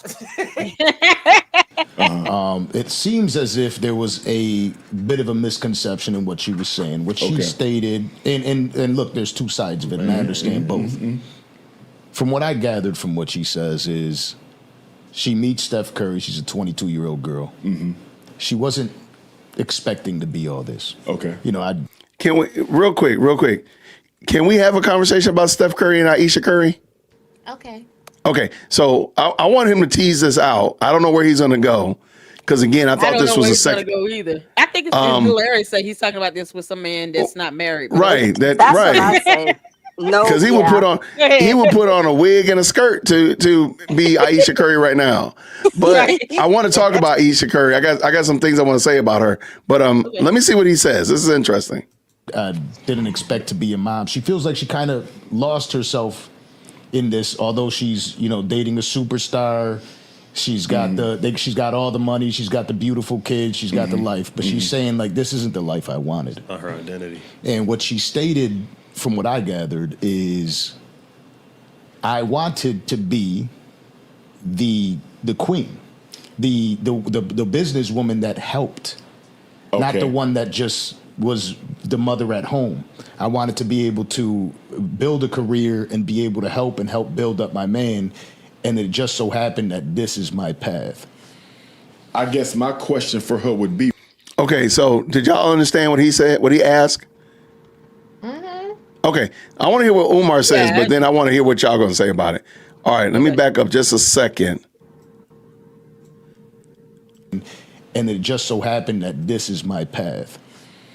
I guess my question for her would be, why couldn't you still have done that? You see what I'm saying? Right. I don't Are see. you not in a better position to do so now? Yeah, I don't see why she could not have still done that. I would be confused about that. Now, if she was dating an activist and said that, that would be different. Because if you Betty Shabazz or Coretta Scott King or Amy Garvey or Anna Douglas, your whole life changes because of the mission of your husband, You gotta support. because he's serving the people. Right. She ain't married to an activist. You married to an athlete. So who's rich? So why couldn't you still have done that? I don't understand. You know what I mean? I understand what she's saying, but I don't understand why she could not have still led that life. Yeah. And it seems to be Okay, all right, go ahead. Anybody want to jump in? Because I got some things I want to say. I'll start. I was married for 12 years, got divorced, but one thing I do believe in is being the helpmate for your spouse. And I believe what she's trying to say is I didn't expect to be put in a position where I would not be able to physically do the things that I wanted to do. Because think about it, her husband played in the NBA. He's traveling. He's probably gone, for weeks at a time. So if she wanted to go out, go to school, do all these things, she would have to change up how she operates and runs the home when he's not there. She still has to take care of the kids. She still has to be a mom. So I don't think she was saying anything bad. She was just saying, I wanted to be in a position to where I could still have a career, maintain some level of independence, and achieve some goals that I wanted to achieve, and still support my husband and be his helpmate, not just be a stay-at-home mom. And that's how she feels. She feels she's just limited to just being a stay-at-home mom. However, she just wants to do a little bit more when it comes to, as opposed to her maybe cooking a couple meals. Maybe she goes and gets a job. Maybe she goes and teaches or something. But maybe she's not able to do that. That's how I took that as. So that was my interpretation of it. But I don't think she's saying that she doesn't want to be married and she's not happy. I don't think That's she's how saying it she don't want to be married, but don't be surprised if next Tuesday something changes. Raw honey. B or Lounge, because I got some things I want to say about this. So Wow. no, go Yeah, I ahead, Ryan. didn't. You can go. I didn't see where she actually said this herself, but just going off of what Lady Luck said, I can understand, her take on it. When you are married to somebody of a higher caliber, I guess per se, somebody famous, it's kind of like you almost do have to leave, your what you're doing, to kind of lean towards what, your spouse is doing if he is, that being that he's, was an NBA player, NBA player. He Yeah, being currently that, is. being that he's an NBA player. So yeah, I can understand her, the from Lady Luck saying, feel like she's probably lost, some type of, independence, self-independence, being independent on her own and doing what she wants to do. Okay. Raw G. So my thing is this: she's in a better position than most mothers and most wives across the Come globe. on. So therefore, if you have a husband that's an NBA player, if you can't find a way to get a nanny, get a babysitter, get some assistance in the house, y'all know she not cleaning that big mansion. She ain't like me and you and you. She ain't She getting up or Yeah. Umar Saturday. cleaning or Umar. Right, or Umar clean out them toilets. Scrubbing She's She them ain't not cleaning out toilets. no toilets. right. She's not getting up Saturday morning, putting on the playlist and busting it Come down on now. Let's hear Tatiana. it for Anita Baker. I know Yes, that's right. Come she on not now. she barely going in the kitchen to cook. They have private If chefs, that. I'm sure. Right. She Yeah. ain't doing no laundry or folding no clothes. So she mad that she gets to sit down with her children, play with the children every day. Take them to school, take them to the park, do whatever they want to do. She's upset that she gets to travel to different states and you know what I'm saying, different countries. She's mad that she gets to go on great vacations. She could still have a career if she wanted to. She's lazy because ultimately, if he's going on tour and at athletic camps and whatever, you have enough time to get whatever degree you want to. You have enough time to go and start and build whatever you want to, and you have capital behind you to do so. I got a CSM, which is a Scrum Master certification, in a weekend, so I know good and well she could go ahead and do whatever she want to do. Like, stop it, man! Stop it, man! Oh wow. So the fact that she is married to probably one of the premier marquee athletes of our generation, no scandals, as far as we know, no extra children. And you got the audacity to open up your mouth. And she does this all the time. This is not Oh, a wow. one-off when she was on that one podcast. She was literally on Jada Pinkett Smith's know that. podcast recently. She's been doing this for I only heard years. this That's the one thing. time. I didn't She's been know doing this that. for years. Oh, And, wow. and let me also Wow. point out, hold on one second, because I'm a little bit perturbed with this. I'm like, man, how would I feel if my wife was doing this to me? I've been married 23 years. And if my wife was doing that to me, instead of supporting what and say, hey, you know what, this is the vision that we got for Whitaker Park, and we're going to move in this direction. But rather you over here poking your lip out because you can't go punch a clock somewhere, and your husband literally rains down threes as a job, ma'am, please, because So it's like yeah, she's ungrateful. that's embarrassing. And let me just say this again. She is undercutting her husband in such a way. She is dishonoring her husband in such a way that's unrepairable with this kind of shenanigans. Because this is the one that lays next to you. If the one that lays next to you that sees you when you sitting on a toilet doing what Umar was cleaning up, and they still with you, and they don't respect you, you can give it up. Yeah, that's true. Like, That's true. when I come here, I'm supposed to be safe. This is the safe spot. Me and my wife pick on each other a lot. We make a lot of fun of each other, but we know at the end of the day, if something goes south at her job, if something goes south in them streets, once she pulls into Whitaker Park, when that garage door opens up, it's all good. And It is all, whatever was going on, it is all good. Right. That man don't have that feeling. And now it might not be all good because this chick is out here telling unhappy Pinkett Smith something. She telling her just to call her daddy podcast. Look, Oh wow. I was she very needs to- disappointed in she needs that. to have Okay. a conversation with him and stop going Yeah. all over doing this No. war tour, because I've only heard that one, and so I It's haven't a heard any of habit. them. based on No. that It's a one. I habit. didn't know it was a habit, so she needs Oh. to She Okay, needs to I knock it off if that's the case. And yeah, yeah, she needs to knock it off because that's not, that's No, you it's know, not not cool, good no. at ladies. The all. last time it was a big thing with her. She was upset because he's the fine one. She was upset because she ain't Sure. getting all the attention. Like at the end Wow. of the day, she for the streets. Aisha Curry, if you ever see this clip, sweetheart, when you Hold get on. what you asking for, I want you to go on a tour de force and do all the interviews and let all of us regular women know if you still happy where you at. Because I already know what's going to happen. When that man leave you Wow. and he's with a woman that looks better than you and is grateful, you are going to turn into a bitter baby mama. You're going to be trying to get him for all of his money, and that child support never ever compensates for the father not being in the home. You better stop, girl. You better Yeah. go Let talk to me your real nieces. quick. Oh. So Oh what you wow. saying is this? She belongs to the streets. Okay, She this want to belongs make to sure I had it the right. earth. She belongs I to want to make sure I had it the right. earth. Oh One more time. wow. One more She time. belongs to the streets. There we go. Okay, I have to go back and watch her some of her clips because I've never watched Me her, so too. I didn't under, No, no. I didn't This know is a of her. habit. This is Oh not a wow. one-off. And This is you not compare a. yourself to a your husband. You're a woman, he's a man. So you're trying to talk about, who's the more beautiful one. That's so childish and immature. It's not that's even like a funny. Prince song. Yeah. It's like, what are we doing? Yeah. I love And Prince. What you talking about? yeah, and then But because Prince is just as pretty as the girlfriend. No, he had a song called "The Beautiful Ones." Remember, he had a song called "Beautiful Ones." Yeah, exactly.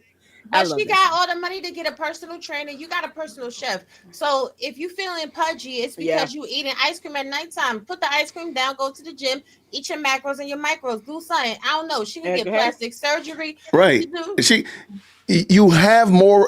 Again, She can work it on. you Yeah, you she can go work please it out. don't try to put yourself into the great unwashed problems. You have, sure, you got problems. Everybody's got problems because sin is real. But ma'am, you don't have the same issues that everybody else has. It's almost like you want to have the same issues that other people have. Maybe you should stop hanging out with unmarried and unhappily married people, Aisha, Yep. and do something different.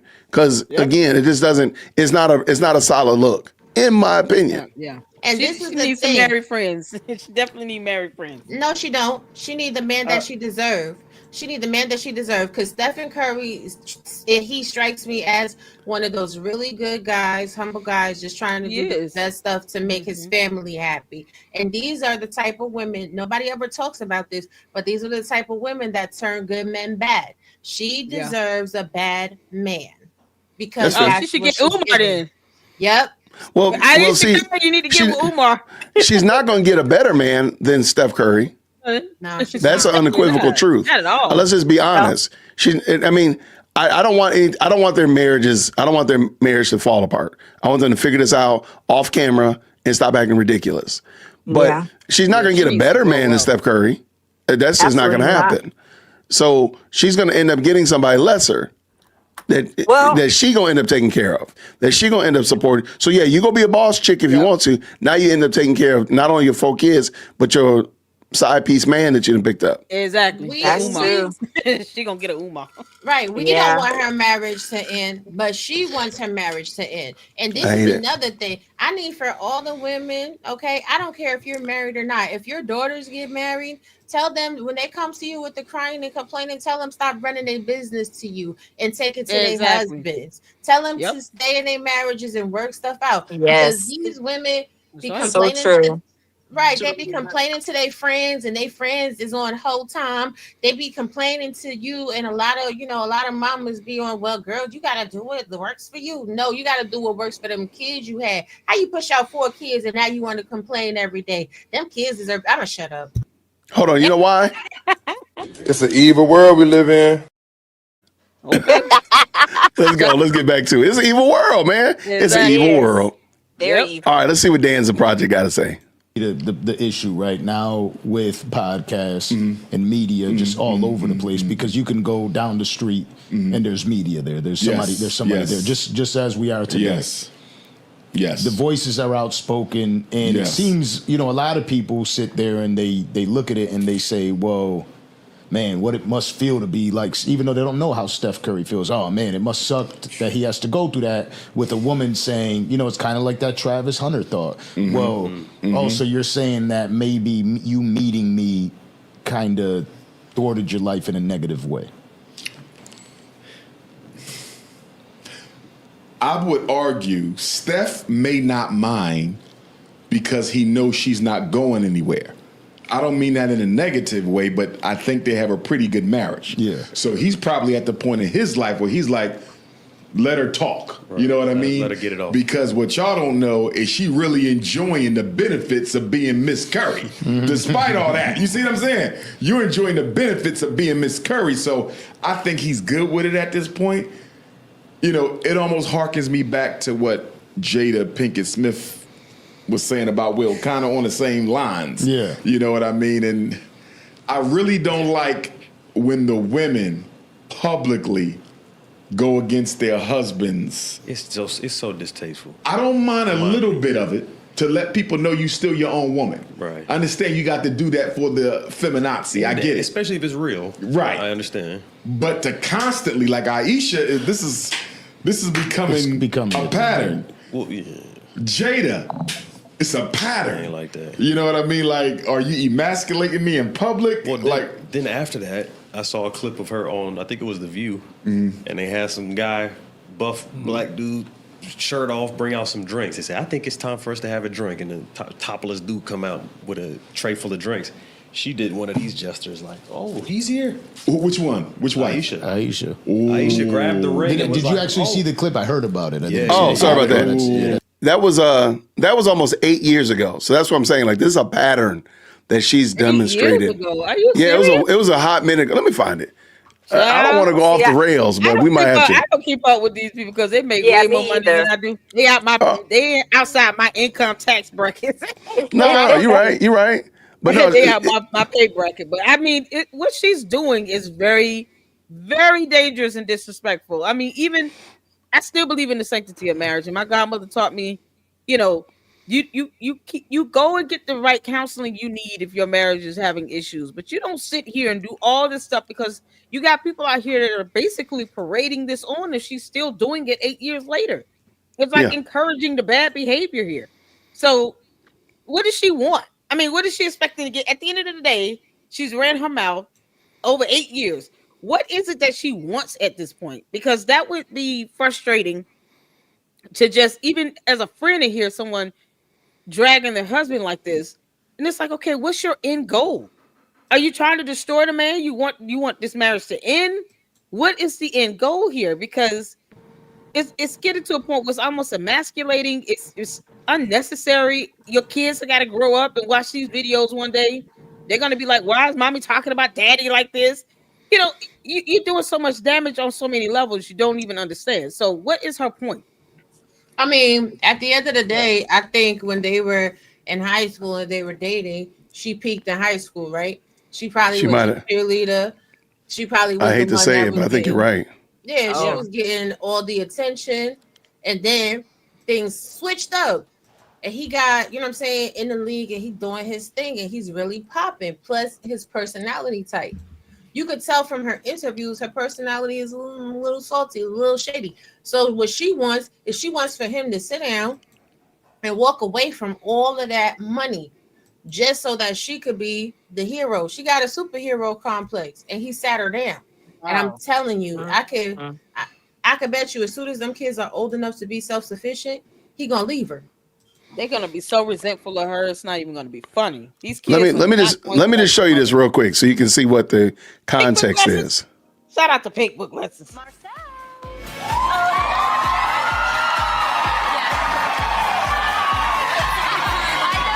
Look at him. What? This clip of Aisha Curry is going viral all over again, even though it's from like 8 years ago. She was on the Real Daytime Talk Show when a half-dressed man came out on the stage. She started taking off her wedding ring like she was ready to risk it all. That moment right there shows what a lot of people have been seeing for years. Aisha's been embarrassing Steph Curry. Her open contempt and disrespect for her superstar NBA husband didn't just start yesterday. All right, so otherwise we'll go all the way down that path. But Wow. Did y'all got the skinny of it? I believe, right? Shout out to Pink Book Lessons, yeah. Shout out to Lessons Pink. gonna tell the truth as well, and I have to. Now that I see a bigger picture, I'm gonna have to look. Oh, sorry. yeah, this is rude. It's so disrespectful and disgusting what she's doing. It's crazy. 8 years it is. Yeah. This is the thing. Like, as a married woman, sure, you're gonna see some eye candy that look a little bit, you know what I'm saying, tasty. But number one, you ain't supposed to throw it all away. But number two, like, you supposed to have some class and decorum about you. I ain't never seen. You know what? I'm gonna talk about it. My birthday Sunday. I'm about to be 45. Yeah, I'm about to talk about it. Y'all. Happy early birthday, friend. Thank you. Y'all hoes don't got no class and decorum about you. First of all, you ain't never supposed to let no man see you be thirsty, even if he is finer than, you know what I'm saying, Zeus coming down from the clouds. You supposed to keep that to yourself. You supposed to be like, ooh, all right. And you supposed to keep your poker face on. Y'all, that's why a lot of y'all be getting done dirty in these streets, because y'all be putting it all on the line, honey. You be having your pocketbook all open, honey. Them men be running all up and through. Let me shut up, child. Y'all ain't ready for this level of truth. I'm be quiet. Happy early birthday, I friend. listen, I hear you. I was looking at. I mean, just even looking looks wise, Steph Curry to me looks better than the server. So that's my view on that, honey. So he's not even worth her even doing that gesture for. Steph Curry is a fine, sexy, light-skinned man. Yummy. Bad Duck, and he did. And who did? What are you talking about? What happened? No, Bad Duck said that my husband better had his shirt off when he delivered that drink. I said, and he did. Oh my. Okay. All right. Well, there you go. There you go. I'm glad he was on the other side of the camera, though. Oh, that's right. We gotta. Okay, Deacon ain't gonna want to see all that. We're on the other side of the camera. I'm glad he's on the other side of the camera. Hopefully she was joking. Still inappropriate though. Yeah. Back and now the narrative is out there, and this, I don't think this is the first time she's expressed this taste about being the famous person's wife. Yeah. Well, if she wants an open relationship, and I couldn't have that with my woman personally, I just couldn't. But them celebrities, they do that. If she wants an open relationship, bring it to your husband and see what he has to say about it. I heard Will and Jada has an open relationship. I don't know if it's true. Allegedly, they have an open relationship. That might not have been by so choice. maybe Aisha wants an open relationship. I don't know if Steph is into that, because his parents were married. They divorced, but they were married a long time. Yeah. So normally when you come from that type of foundation, you want a traditional foundation, not no crazy stuff. You know what I mean? But it sounds like she needs to get back out there to revalidate her femininity again. Yeah, it sounds like where she's going. You know what I mean? Because, in marriage, you can grow apart. And, I've done a lot of therapy, a lot of life coaching. If somebody went to Umar Johnson for marriage therapy, yeah, your marriage needed therapy. Yeah.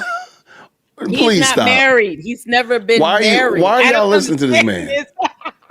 Why are y'all listening to this dude?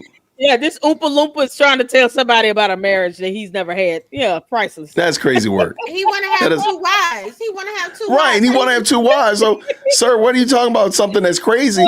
That's crazy. This is what happens when you fill with little Debbie Swiss rolls and chocolate milk. Clearly. All right, let's finish this up. Something like that. Can't take him seriously. People can sometimes grow apart. It's not that he wrong. It's not that she wrong. We just not the people we were before. Is she there yet? You know what I mean? That would be the question. Yeah. Are you there yet? Are you ready to start dating outside this marriage? And if you are, that's the conversation you got to have with your husband. I support the black couples. I don't want to see them break up. I love the Steph and Aisha thing. You know what I mean? I'm glad Will and Jada's still together through all the crazy stuff. You know what I mean? I love the Nelly and Ashantis. I love the LeBrons and his queen. Jay-Z and Beyonce. We need those examples of young black love. When Offset and Cardi B broke up, I was like, damn, because y'all was a nice couple, you know what I mean, with the babies and everything. You know what I mean? I just think we need to preserve that black love, especially amongst the young folks, because right now they pushing the bunny hop so much and the rainbow so much that our children are not seeing enough examples of healthy black love. And if they don't start seeing it, they're not going to want to be a part of it. Never mind the cheating that goes on in this now. What- He wants two well, wives too, by the way. Why does he only focus on celebrity marriages? There are non-celebrity marriages that he can point to and focus on. Right. And again, I think Umar, sure, we can do the one namers and everybody knows the one namers, whatever. But really, at the end of the day, Umar, why are you not a part of this? Why are you not? Like, not married. for real. Like, I would love for them hosts to say, okay, let's stop this real quick. I hear what you're saying. Why ain't you married? You know what? I look at a good example of a marriage. I look at Angela Bassett and her husband. I look at Mariska never talk about them Hargitay and two. her husband. You know, those who people who are married. Lorenz Tate and his wife. Like, I look at marriages like that. Yeah. That you don't even know what they got going on every day because they keep their private life private. But when you see them out, they're accomplishing great things. They are happily married. You know, no marriage is perfect. But my goodness, you talk about being married for 15, 20, 30 plus years. Denzel Washington and his wife. Like, IQ, Method Man. IQ, Method Man. Thank you. You have so many examples out here of strong marriages where you don't see like he naming people that do nothing but cheat on their spouses. Are you kidding me? Like, those are not good examples. A couple of them sound like they're caught up in some cult-like activity. I mean, open marriages, they don't care who they mess around. Like, Jay-Z may have another child out there. It's so insane that's the example that he's saying people should look to, not himself though, because he's not married. Right. That's what I'm saying. Like, we can talk about like wouldn't it be amazing if he said, hey, by the way, I've been married for X amount of years, several decades, my wife and I, XYZ, ABC. Because at the current moment, he's just speaking from theory and what he sees on the blogs. Mm-hmm. He doesn't know what it means. He doesn't know how to actually do this thing. Even if I just shudder to believe that somebody would really go to Umar Johnson for marriage counseling, but even if somebody did, he's not a practitioner of what he might have counseled these people on. That's crazy work, man. As I tell my daughter, don't take advice from broke people. Like, be careful. Exactly. Be careful when you take advice from broke people. That's right. And I mean, this dude is not only broke emotionally and spiritually, but he's broke relationally, and he giving advice. Boy, go somewhere, sit down. But this is the thing. Let's always remember, FDMG is supposed to be for Black boys. So Facts. what are we teaching the Black boys? See, in order for Black families and Black marriages to be a thing, we have to instill that into our sons. We have to show our sons that example, you know what I'm saying, and help them navigate their choices.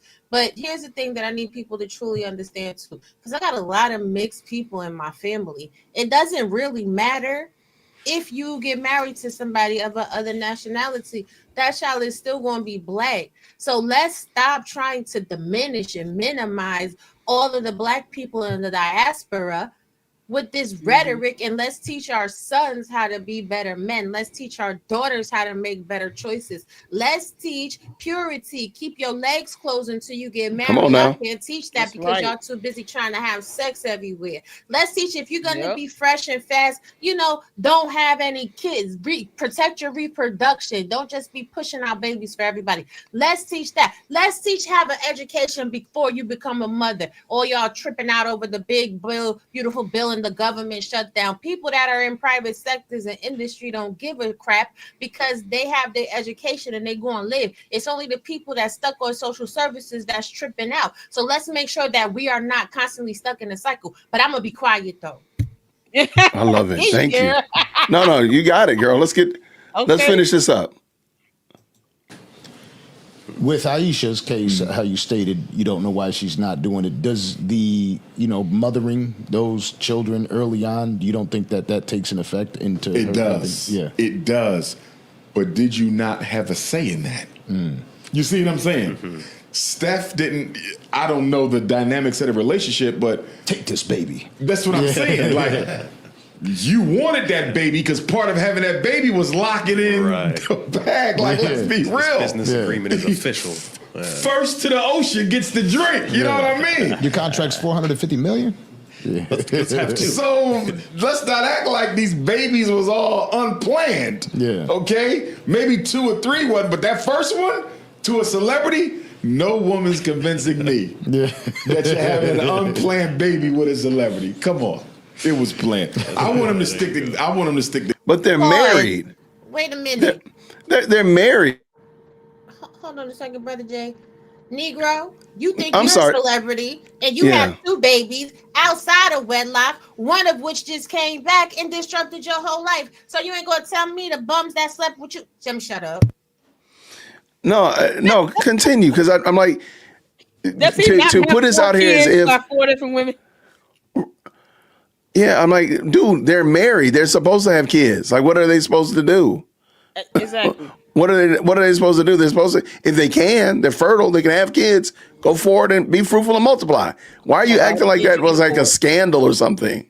Right. That's just silliness. Because And if he's I'm not mistaken, I might be wrong. I don't think Steph Curry was in the league when they got married. I don't think so. I could be wrong. He wasn't. But I don't think he was in the He went league. to So college. He actually went to school, right, and got his degree. I believe so, but I could be wrong. I'm not committed to the timeline. But all I'm pointing out is just that, like that narrative is just silly. And again, you don't even know Umar. You're just saying that. You're just literally using words. Ugh. All right, let's go. Child. together. And I think they will because he seems to be defending her. Okay, in good. this, Good. I like so that. it's like let her. I like that. You let her go. Now his mom might need to have a conversation with her though, from mother-in-law to daughter-in-law. Nope. Like, listen, That's a good one. Nope. Yeah. you know what I mean? Here's how we handle You it. better leave my baby alone in Yeah, public. save that. Come talk to me. Yeah. But you can't keep running on these little shows. You know what I No. mean? Taking hits at my son because he's held you down. And I've never heard anything about Steph and any infidelity. Yeah. And he's very popular amongst the women. You feel me? I haven't heard nothing. So he's doing a good job. Yeah. You know what I mean? So That's the complaint. I haven't Let's not heard do that this you have on a The bank View. account that has Exactly. Talking about something frozen. First of all, Steph Curry's mother needs to stay out of their marriage Stay out because of that it. is the talk of a man that is a mama's boy and thinks like a child.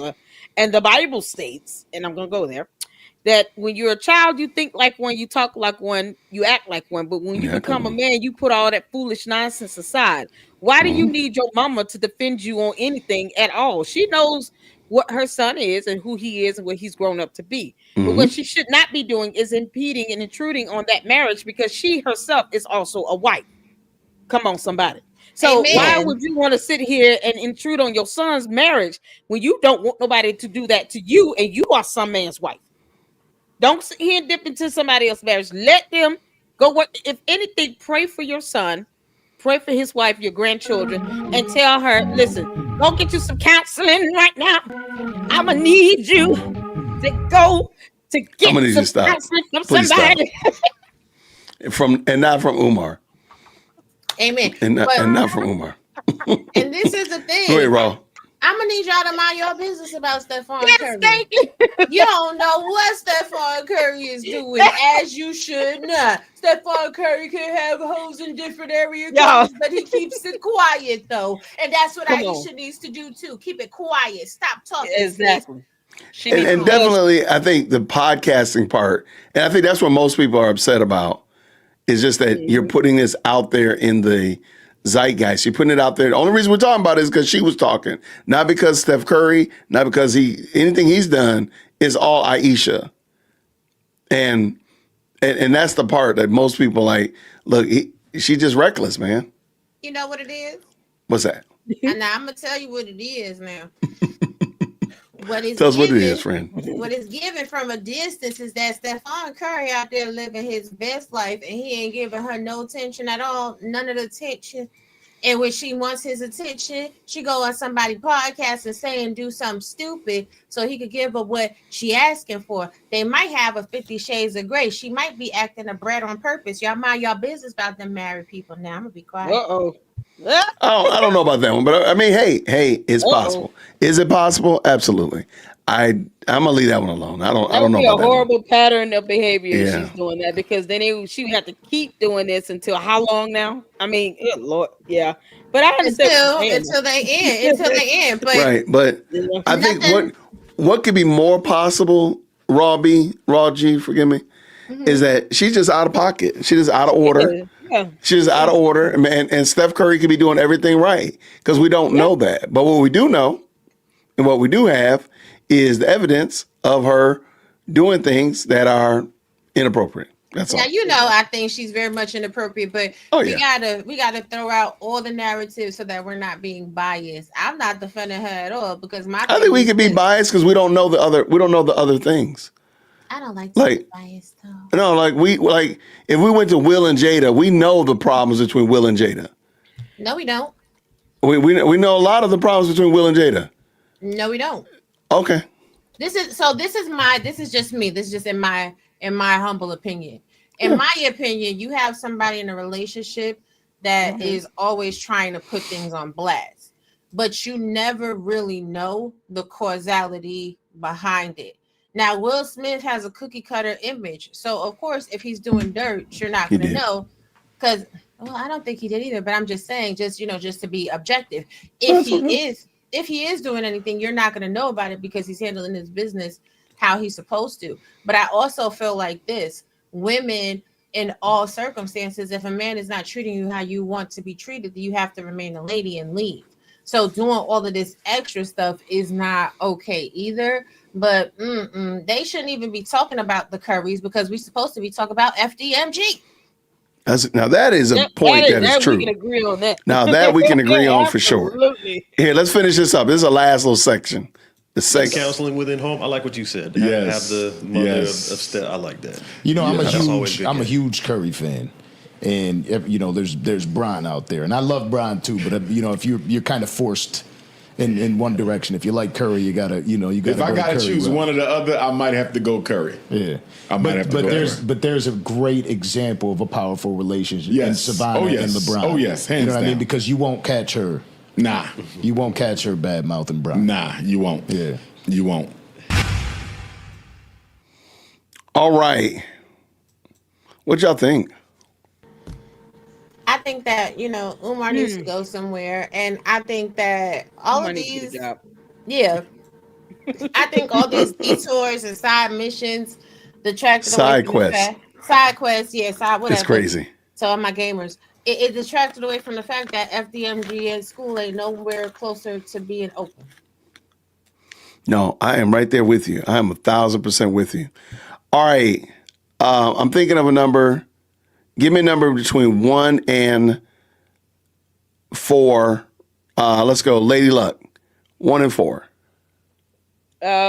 This being what, one worse? Give me number 1 between the number 1 and the number 4. Give me a number between there. 3.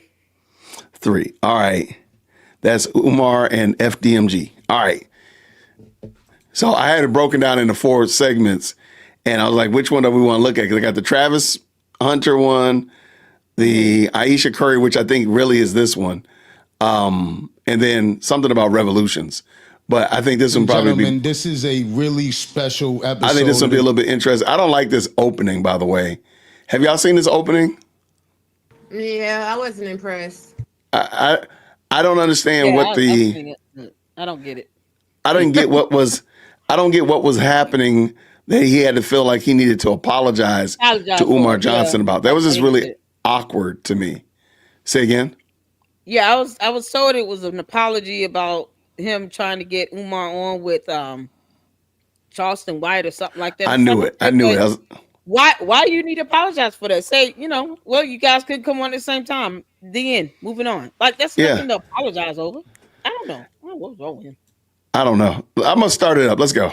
Here we go. Ladies and gentlemen, this is a really special episode of the Danza Project, something that we've been trying to get going for some time. And like I have been more recently, I've been starting off my shows, seems like a lot with like apologies. As I've kind of been, I'm starting to settle in. as a podcaster, as a media personality, and as people are starting to get to know me, I really want to let them know who I am and what I'm about. Now, I went into a wild phase of podcasting, and I had a wild guest that kind of kept us a little bit on edge a lot. And my loyalty has always been like, oh, I'm with you. And I tried to get you to sit down with this gentleman on the show. And everything went left for a little bit because it was like, oh, I'm going to make it happen and this and that. And I apologize for trying to force that issue and trying to make that happen because you clearly stated initially it's not something you were looking to do, and I shouldn't have been pushing it. And so for that, I would like to start this episode out with an apology. No problem, bro. Appreciate it. Wisdom, growth. And Dr. Umar is here, ladies and gentlemen. Yes. Now, what's going on, Kato? How you feeling, my brother? Man, I'm riding on a high, man. Yeah. We came back with a vengeance. Last few episodes have just been crazy. Absolutely. Topping it off with this and more to come. Yeah. We on a roll. And this is one of them that I kind of been hiding when I speak to people. I'm like, oh, man, I'm telling you, we got a great episode. This episode is going to be phenomenal. So, again, my name is Danza. Hey, yo, Kato. And this is the Danza Project, and we have Dr. Umar. Now, before we get into any type of conversation, I want to know where you're at because you're constantly working, and when I mean working, you're doing a lot more than most. Yes, sir. Right, like Yes, it's sir. not just the conversations that you're having on podcasts; it's the works that you're doing in the communities, Right. the conversations that you're having with the youth and with people in general. Where are you at mentally right now? How do you feel? I guess for me, How would you answer a question like this, Raw and Lady Luck? What would be, I just want to know, like, how would you answer this question? How are you dealing with this mentally? What would you do? How would you explain it? I would say I'm not where I want to be, and I'm crashing out because that's what's happening. He's not where he wants to be, and he's crashing out. Well, that's okay. All right, Lady Luck. I mean, I would say, there's just a whole lot more that needs to be done. It's not where I expected, but there's some things that have come up, and I'm just trying to push through. I mean, it's that simple. But- like he knows he's not trying to open a school, but I'm just saying, fake the funk a little bit more. So Good grief. I think part of the problem with Umar is literally his entire identity is tied up in this FDMG school abandoned building scam. So he can't actually answer the question and say, hey, yo, you know what? I just took up running. I've been working out a little bit more to keep my mind clear. I took up a new hobby. Nothing like that. In a moment, he's going to explain how he's keeping up with his mental. And in my opinion, it actually shows why he's going so hard about this phony, false, and fake school is because literally that's his whole identity is tied up in it. There's nothing that I could, like Raw, I could talk to you about your family. I could talk to you, Lady Luck, about what you got going on with your kids. And it wouldn't be tied to your work. It wouldn't be tied to what you do 9 to 5 or punching the clock or keeping the lights on. You would talk about those things, but he doesn't. Like in a moment, you're going to see, it's almost like he doesn't have an identity apart from FDMG. Right. Okay, so here we go. Because he doesn't. Well, there's that too, yeah. one thing that I just want to finalize is the renovations on the FDMG Academy. We've been almost done for so long, and now we're at the floors. But I'm still scared to say we done, because every time I say we done, something else comes up. So, I ain't been saying nothing. My thing is, when it's done, that's when I'll announce it. You know what I mean? I was supposed to go back to the Breakfast Club, and I text Charlamagne. I said, I'm not coming back up there one more time to tell people we almost done. You feel me? Yeah. When we done, I'll schedule with you. I'm not going up to Power 105 again until we done. I'm tired of saying it myself. Absolutely. You know what I mean? So when we done, that's when I'll do it, man. But we real close. When I fly back home tomorrow, I got to get to the school. Wow. They laying the floors now, and Are they? once that's done, we'd be applying for our certificate of occupancy. That's going to be interesting because the city has not been our friend They tried to sell the school behind our back last month That's such for a some lie. frivolous expenses that we should not have even owed. Good Lord. And again, I think the Danza. Man. Go ahead. The lies he tells. The first of all, lies you tell. They're not frivolous when they're court ordered and it's issued through a judgment. That's very serious. Two, how are they laying floors, Umar, and there's no permit for any contractor to lay a floor? Did we see floors being laid in those videos where he walks around and he's got the camera fixated on his fat face and that yellow hoodie? Child, No, He's but scrubbing toilets. Who's laying floors in there? you don't even No. need to lay no floors. Like legitimately, all he needs is a whole bunch of that spongy mat stuff that they put down to the gym, and then you could just put some linoleum over top of that or a rug. I see him doing on camping videos every day. You got to make it happen, Captain. He's not Well- making anything happen. he's not making anything happen. But also, I just think it's interesting in the video, in the infamous restroom video that everybody saw yesterday or whenever he put it up, you see the floors are still taped up from painting. Mm-hmm. That means that they're not laying floors. Floors. Like, my guy, at some point you're going to have to stop the lying and just go Yeah. ahead and admit that, you know what, I'm not doing what I need to be doing or whatever like that. But I just think it's adorable that he's still talking about this. And again, I wish the Danza project had pushed back and said, wait, no. Why is it that you have expenses that, whether you call them frivolous or not, you should have the money to pay for those expenses? Right. Why don't you have that money to pay for them? And you were talking about bank accounts, because remember, he made a big production about his bank accounts being frozen. He didn't have a spring day sale. He didn't say, hey, spring is here and the frozen accounts have thawed out. No, you know why? Because I don't think they ever were frozen. Exactly. Right. Do they even exist? Right. Let's go Maybe into they don't that even question of exist. if they even exist. I mean, it's just the fact that he can't even address the black mold that's growing on the outside of the school buildings or the buildings is problematic in and of itself. That school will not pass inspection, so the floors is the least of his worries anyway. But it's the lie he's been telling for the past year and a half, 2 years.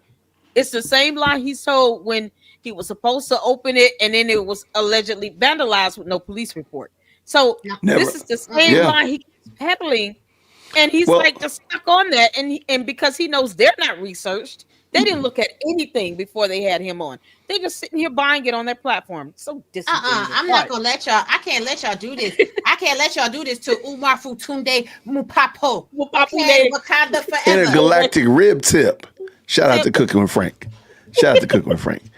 Let me also just add in, I'm going to back up a little smidgen because Umar is laying the front, and I said this in my video, Umar is laying the framework for what's going to be the next excuse, because he's the most unlucky person on the planet. Literally, there's nobody less lucky. I mean, yeah, more lucky, whatever, more unlucky than him. Because he's about to tell you in a second that he's not looking forward to the certificate of occupancy because he knows the city is not going to allow the building to be permitted to be occupied. So he's already laying down the framework saying, hey, we did everything, but Wilmington just won't let us get in, y'all. They blockading the school, y'all. That's what he's about to do. Watch this. Once that's done, we'd be applying for our certificate of occupancy. That's going to be interesting because the city has not been our friend. They tried to sell the school behind our back last month for some frivolous expenses that we should not have even owed. So I'm going to stay positive, but I'm not looking forward to the inspection because, they can nitpick you to death on that. Absolutely. So when people say when you're going to actually be done, that's not in our hands. We have to see what the city says, but I'm hoping after all we've been through, they just say, go ahead. Wow. If it's all in order, just passing, but that hasn't been the experience. Like everything we've been through with the city has been a fight, even to get a permit for the festival. They ain't want to give us that, so it's really been a tug of war with them. I'm just hoping that we don't have to have a protest. I'm hoping we don't have to take them to court for discrimination. I mean, the bureaucracy is mostly black. The mayor's white, but the bureaucracy is black. But discrimination is discrimination, even if you're the same color. So I'm just, So the Lord be building. an attorney. Jesus be an attorney. So the building has issues. Now, granted, when he was at the Breakfast Club, he had said that, the building had a $13 million renovation. It was state of the art, ready to roll, but now it needs all these things. But let's just put that aside. Let's put that aside. So the building doesn't pass inspection, but they're going to just say, hey, if he got everything in order, just let him have it. So, sir, that's not how it works. Not even remotely. So you might as well go ahead and get ready for your faux protest, whatever you're going to do, because, sir, you're not going to get that certificate of occupancy. Well, here's the thing. He's talking about how, like, the city is against him and it's discrimination. Like, dude, you called for a whole riot. Like, dude, you literally called for people to come down there and act a damn donkey because you didn't want to pay the back money that you own on your own property. Like, yeah, of course, the city officials are not like, oh, yeah, this is a friend to the city. No, right. You're bringing rebel rousers. Rebel rouser is crazy. Jesus, rebel rouser is crazy. Be an attorney, Lord. Let me tell you something. First of all, if he tries to take these people to court, 1, who's going to pay the attorney's fees? 2, what's going to be the statement of claim? 3, I mean, you're going to get in there and make the judge mad, and then you're going to have to pay more fees because now you got to pay court costs. 4, we've already seen Umar in action when it comes to him in litigation matters. He doesn't even like to be served. So it's laughable that he thinks that he's going to take them to court and sue them for discrimination because reasons. No one told Umar put that pubic hair on his face and tout it as a beard. No one told him to do that either. He doesn't mind doing that every day. Look at all that the beard. things. All the that things. man unit. All them pubic hairs on his face. Are y'all really going to do that to that man? Y'all doing that man like that? Oh, man. He in his Steve Harvey arc. He's in a Steve Harvey arc. No, he's not. We're never going to do Steve Harvey like that. Steve Harvey was clean. Steve Harvey was clean. You can't make this up. This man haven't even washed his face since 1982. Stop. Yeah, look at here. Them pubic hairs been waiting to be washed since 1985. Let's go. And he threw. I'm going to just put it in the Lord's hands and see. But we knock it on the finish line. So if all goes well, we should be able to apply for the inspection before the end of the year. And this is something that most people don't understand in general. Just starting a business is tough, right? And then when you're okay, listen to Danza again, man. I respect podcasters, but listen to how he serves up all of this head nod for Umar. Listen to what he says. I'm gonna just put it in the Lord's hands and see. But we knock it on the finish line. So if all goes well, we should be able to apply for the inspection before the end of the year. And this is something that most people don't understand in general. Just starting a business is tough, right? And then when you're doing something in the community, it's going to be a lot tougher. When you're dealing with that much square footage, they could find something wrong anywhere. Oh, well, in this corner here. But a lot of people that have never started a business, have never gotten any type of education, what it's like. They have no idea. Never opened a school, never ran a school, but they're experts in our school. And I don't get into it, but I hear a lot of it because my supporters send me the clips, and I've heard ridiculous things. I heard people say you can get an HVAC for $5,000.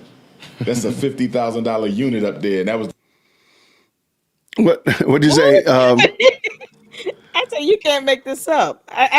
The fact that, first of all, Danza Project is speaking as if no one can go and just look up what it takes to open a school.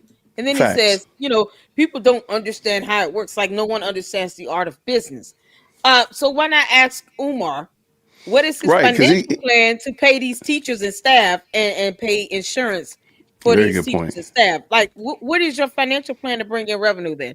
How's that going to work? Because in his alternate reality, Umar actually thinks that all these people are going to want to work there for free. Nah, he said they're going to want to volunteer. He literally said that, my volunteers. Yeah, okay. He did say that. But this is a thing, right? You're right. There is no business plan. But on top of it, you've been getting donations for 20 years. My gosh, that's enough to put you in jail. You have no report to give to your donators. as a business owner, you have to report to the government every year how much donations that you're getting, what you're doing with those donations. You should have a QuickBooks account, honey, for the import and the export. Come on. But where's your accounting at? You don't have none of this. Like, we are all shocked that you paid Mary that $68,000. Then Marianne, girl, you done broke the bank, honey, because he don't got it. He running around here trying to get some more money. Or maybe that's why you lied about those bank accounts. Did you grift off of your supporters so that they could give you the money to pay Marianne? It's very possible. Then be quiet. Yep. No, I like it. Yeah. All right, let's keep it going.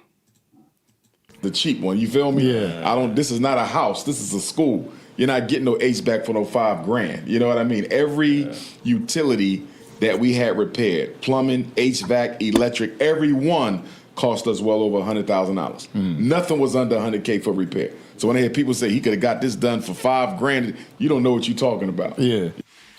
How much? What would be the bet? What's your over under that if somebody reached out to Umar and said, "Hey, I'll pay you back every dime that you spent for plumbing, electrical, painting, HVAC, and the such of that nature, if you could just give me the receipts that you did it from a licensed contractor."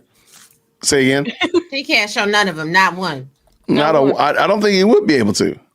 I don't think he would. Permits are even valid. And I went through all of them on yesterday in a video. I went through all of the permits related to FDMG in the city of Wilmington, and none of them were?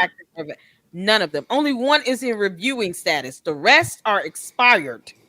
And one of them was for cleaning 4 rooms that was damaged by fire. So 4 of the rooms in one of the buildings had extensive fire damage.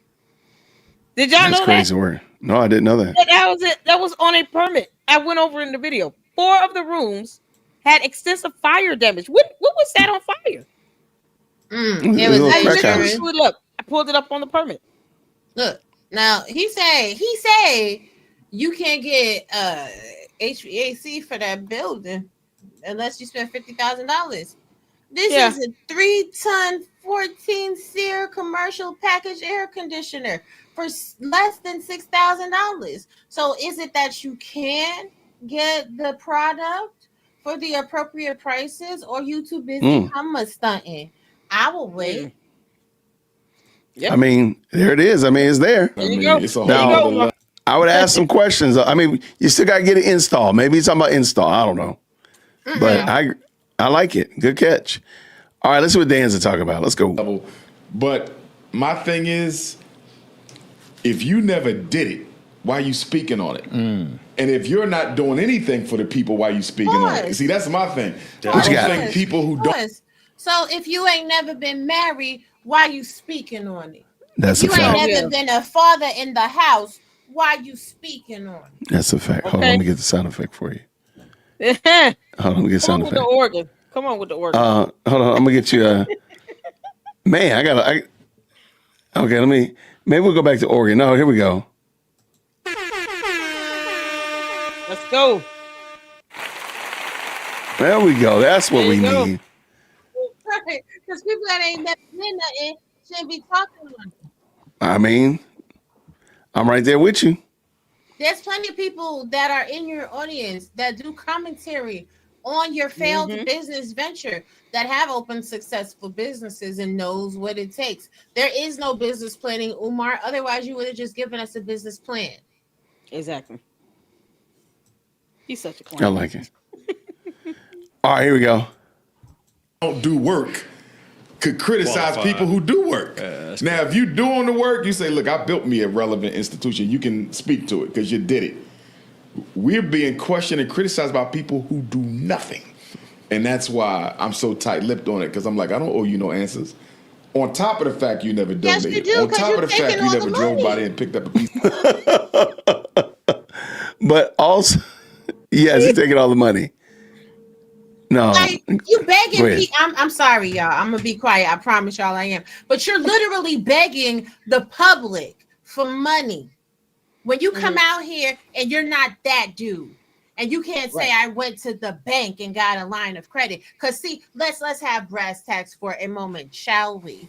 In order to be a business owner, to be able to pay employees consistently, that means you're going to have to get a line of credit. Ask me how I know, because I do work in finance. And when the payroll companies run your numbers, they're not going to let you have next day or same day direct deposits to your employees. They are going to give you a lead time of 5 to 10 business days, which means you're always going to be behind, which means you don't have any liquid capital to sustain your business. You don't have the permits, you don't have the tax ID, you don't have none of the things that you need to have, all the things, workman comp insurance. You don't know if you have family medical leave act that you need to cover for your employees. You probably don't Uncle have Mo's pay donating. schedules. Right, you don't have pay schedules, pay types, none of that. And you have to have workman's comp insurance in the United States of America. While you're begging, do you think you're going to beg people to the day you die to pay people? No, you're not a businessman. Let me shut up, man. Umar No, better good keep catch. that Go ahead. energy up. Umar better keep up that energy. So when the IRS comes asking those same questions, then let's see how he answers it. He's not going to be able to sit there and say, "I don't owe you any answers." Oh, okay. Yeah, keep that energy up, Umar. You clown. Absolutely. Let's go. Piece of trash. You questioning something that you don't support financially. You questioning something that you've never been a part of in your entire life. You've never been a part of anything that progressive as building an institution. So why are you expecting me to be accountable to you? And so, how do you keep it together? Back to that mental health thing. Like, how do you feel? I'm gonna be honest with you. The haters, the struggle streamers, they really helped toughen me up to the criticism because we've been dealing with it from the first day we took a donation in St. Louis, Missouri, April of 2014. The fact that he doesn't see the irony of what he just said, even if it was, I think it's longer than 2014, but let's just say it was. Sir, that's 11 years. And you still don't have anything to show. No pot nor window. I'm sorry, well, he does have some bots. We saw that yesterday, but I digress. Like nothing to show. That's crazy work. It's the fact that you got the audacity to call people struggle streamers. Oh, yeah. How you begging for donations? That's crazy work. Drop a heart in the chat if you're a struggle streamer. Umar can kick rocks. Let's go with the struggle streamers. Struggle streamers in the house. Struggle streamers unite. Yeah, because we all read and research up in here, Umar. We've seen your permits. they're expired. Yeah, keep on with that nonsense, Umar. Keep that We energy. see your utility bills. Your utility bills is past due, homie. Due. See, you struggle streaming in business, my God. You struggle in IRL in real life, like In 4K. Yep. Making videos in your car, pimp. That's not even yours. It's a rental. You can't make this up. Living in the gym and the school with all that junk. Okay, keep on, Umar. Keep on. Let's go. camera slip. We see all the filth in the background. You don't got a queen. You don't got a black queen. You don't got a snow bunny, or you don't got a Swiffer. You don't got a broom or that. Let me shut up. When the St. Paul's College in Virginia went up for sale, because that's what we wanted. We wanted that HBCU, but they wanted $2 million and we couldn't raise it in time, so they sold it to the Asians who currently have it now. So then that's when we said, well, we just gonna find us a regular school. So from 2014 till 2019, we school hunted. We found FDMG in 2017, but we couldn't afford it at the time. So we just stayed in negotiations with the owners, and then finally, February 2019, they gave it to us. So 5 years to find a school, which in my opinion, that's not a long time to raise the money and find it. 5 years ain't bad at all. And then you go from 19 to 25, right? So hold on, I'm sorry, baby. 6 years. I'm sorry, go ahead. I just have a question. One little question to all the six-figure wealthy people. No, I'm just playing. But to everybody in the chat, if you go to buy a little bit of anything, right, and the day you go to buy it, you don't have the money on it, that means you're in the struggle. If you don't have the credit for it, like what? You're in business. Business credit lines are ridiculous. You mean to tell me you don't have enough business acumen in the better part of 15 years to get extensive lines of business credit? Even with the donations alone, you could have legitimately put the donations in a bank account. did proper accounting, documented things, got a DNB, Dunes and Burberry or Dunes, whatever. Y'all know what the DNB is. Established trade lines of credit through there and built up your business credit so you can make a $2 million purchase. You want to say the Asians bought it? You mean the people that had $2 million to board it? Bought it. You didn't have $2 million, so you a struggle businessman. Now, which one is better, ladies and gentlemen? Put a 1 in the chat if you would prefer to be a struggle streamer. Put a 2 in the chat if you would prefer to be a struggle businessman. Let me shut up. No, I think you're right on the money. You hit the nail on the head. Hit the 1. Don't drop the 1s in the chat. Let's get it done. Of us renovating, it should have only taken us 2 or 3. But there was a lot of scamming going on with the contractors we were using. We really just got unfortunate. You know what he has the worst luck, man. Umar has the worst luck, and I don't believe in luck, but nothing works in his favor, man. You got the cities against him. In a moment, we're gonna hear that the city and the state are against them. The black community, every other community. He's going to the contractors, the archdiocese. Is against them. Everybody's against Umar. Like nobody wants to rock with Umar, and nobody ever wants to come on and say they rock with Umar. That's his crazy work. Exactly. Where are the ancestors? Judges. The ancestors, they don't like him either. Ancestors don't like him. That's why they didn't send him a wife. His Ogunigoon spirit is off today. Because I wanted to keep the money in the community. The people who gave us the money black. I want to keep the project black. Right. But I had to wake up one day and say, yo, if you waiting on your people to do this for you, it may not get done. And let me put that in context. You're talking about the second smallest state in the country, right? So you don't have much to pull from anyway. And then the city of Wilmington requires that your contractors be licensed in the state and licensed in the city. Mm. So for example, in Pennsylvania, if you're licensed by the Commonwealth, you can do work anywhere in the state. You got to be licensed in Delaware and then licensed again in Wilmington. Mm. You're already dealing with a small pool of available contractors, and then they add that on top. So I say it all the time. We have the best situation in the worst location. Mm. And when I say worst location, I'm simply speaking of the limited pool of resources in terms of contractors and the strict stipulations that are required for you to work on a project there. You know, if that same school was in Detroit, Chicago, Philly, we'd be done already. Only because you got so many plumbers, you got so many HVAC, you got so many electric. You could go through 30 of them until you hit the right one. But you in the second smallest state, only a handful of black folks, you know what I mean? Yeah. Contractors that you can really, you know, go to. And everybody we used came highly recommended, by the way. We didn't. Nah. Okay, I'm going to stop right there. That's a lie. Oh, my God. Go ahead. Okay, so the permits, some of them were from contractors in Philadelphia, Pennsylvania. I pulled up every single last one of them. For him to sit here and express that that vendors and contractors have to be permitted in the city of Wilmington shows that those who had permits from Philadelphia, contractors that were from Philadelphia, should not have done anything to that school building. So what they did was technically a violation of local ordinances and basically illegal, right? Secondly, you're talking about he would have been done if he was in Chicago. He's had the opportunity to have vendors and contractors willing to give up vacation time. Yeah. To help do things for free, to give him free service if all he had to do was get a permit. If he would have got the permit, he got emails and offers from vendors and contractors to give him free service. Jamar tried to hook him up and connect him with contractors. Jamar wanted to help him out. Sure did. Yeah, that would give him free service. So Umar is lying through his oily, nasty yellow teeth that he refuses to brush. So here's the thing, though, right? I'm about to break it down for you even further in brass tacks. You're supposed to be an educator.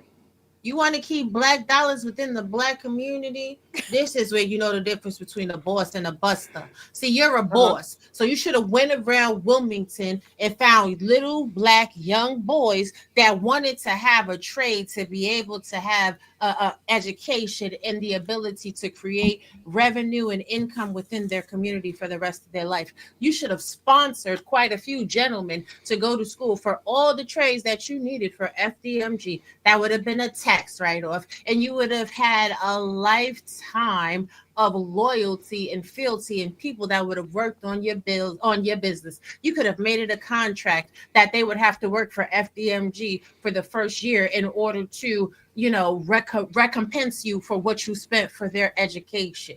And then that would have been actually investing into the black community, and it would have gave you legitimacy. But again, maybe you're right. You do need a queen by your side because you messing around out here with these nobodies and you don't know how to manage that money. Now I have a husband, but I'll help you make that money, do some things, do some yoga. Holla at me. I think he'd be tricking the money off, but that's just me. Because I'm like, he's been working, quote unquote, working for FDMG for 12 years. Like, where's his salary coming from? He does not look like he's emaciated and starving. So where are you getting your monies from? He's not on Little Debbie snack cakes and ginger ale, Schweppes ginger ale. See, he's not missing out. You wild. Get done with this, Jason. He ain't. Hold on a second, because I know you don't have no S corp set up. So I know you're not giving yourself a payroll salary, right? Which means you're taking draws off the donations. Scammer. Scammer. Yes, Lord. People say, get him, get them. We got the people we were told to get, and they still didn't do us But right. when the pool is so small, When the pool and the is so competition yes, isn't great, it's yes. tough. They don't need to be And giving him we any. ran into They're so feeding much him pride, Dan. lie excuses. Danza really should not be giving him these excuses, Exactly. in my mind. Just where sometimes Answer don't if know I what don't he's take talking about. Exactly. the plumber, the electrician say I can't take the job. You feel me? Because that's my man. Right. So since you're not taking him, I can't do it. I'm like, damn. What that got to do with you? I need this. You know what I mean? So it was a lot of that where I like the electrician, don't like the plumber. I like the HVAC guy, don't like the electrician. So, you know, it's networks. Yeah. You know, and you're dealing with a really small city and you are outsider coming from Philly. I had to deal with some of that too. You know what I mean? Because even though I get a lot of love in Wilmington and a lot of love across Delaware, you still got them people say, we don't need him here. You know what I mean? We don't need no big city dude coming down here. We can handle our own business. But I'm not here for you. Take I'm here responsibility. For the kids. You know what I mean? Yeah. Because people say, why did you choose Wilmington? And I like Wilmington. I love the energy there. I really do. But people say, why did you choose Wilmington? I didn't choose Wilmington. I chose the school that was in Wilmington. In other words, we wasn't shopping for cities. We shopping for building. And that had the best building that we found. We should have that had the building that but you once could the afford. archdiocese found out. Right. That had what you could afford. Say that. And what you should have done. Who cares who you like and who you don't like? Like, damn, do y'all like the people that own Xfinity? Do you like the people that own Verizon? I bet you still pay the man so you can have your internet. See, this is a difference between when you are actually a businessman and doing something because it needs to be done, and you a big ass baby trying to make friends, yo. Exactly. Did he just say that he couldn't get a vendor to work on something because another vendor didn't want to do it? What kind of nonsense? That immaturity is just beyond just comprehension right now. He should have went to Angie's list. He should have went to Angie's Yeah. list. He should have, but I don't think it. He need to go to the brother man list. He just wants somebody to do work for free, and just do it on the low. Hey, I got these tiles that fell off the back of the truck.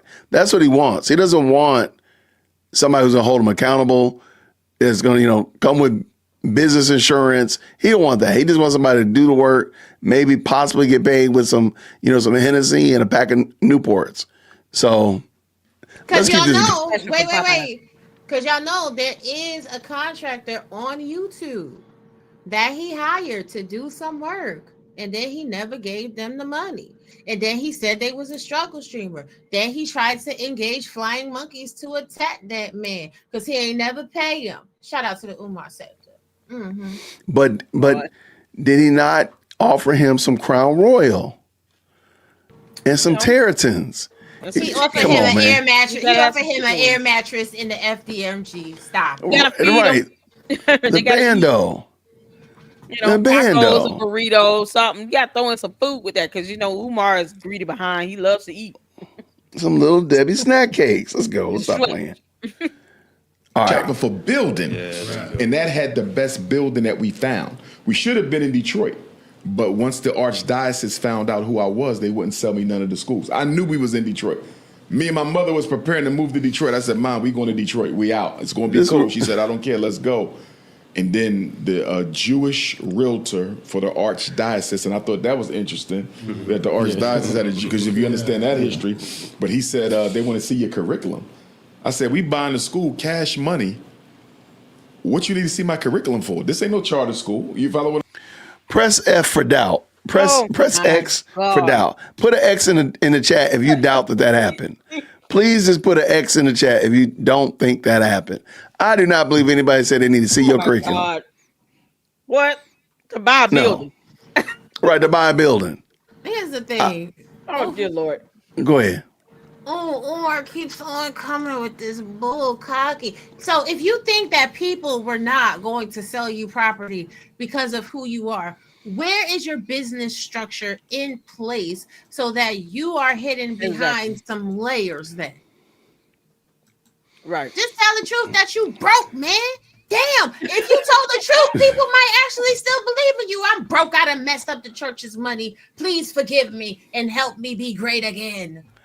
Or just admit that you don't have it and you're trying to do better. I mean, again, I agree with you, and I think you're on the money.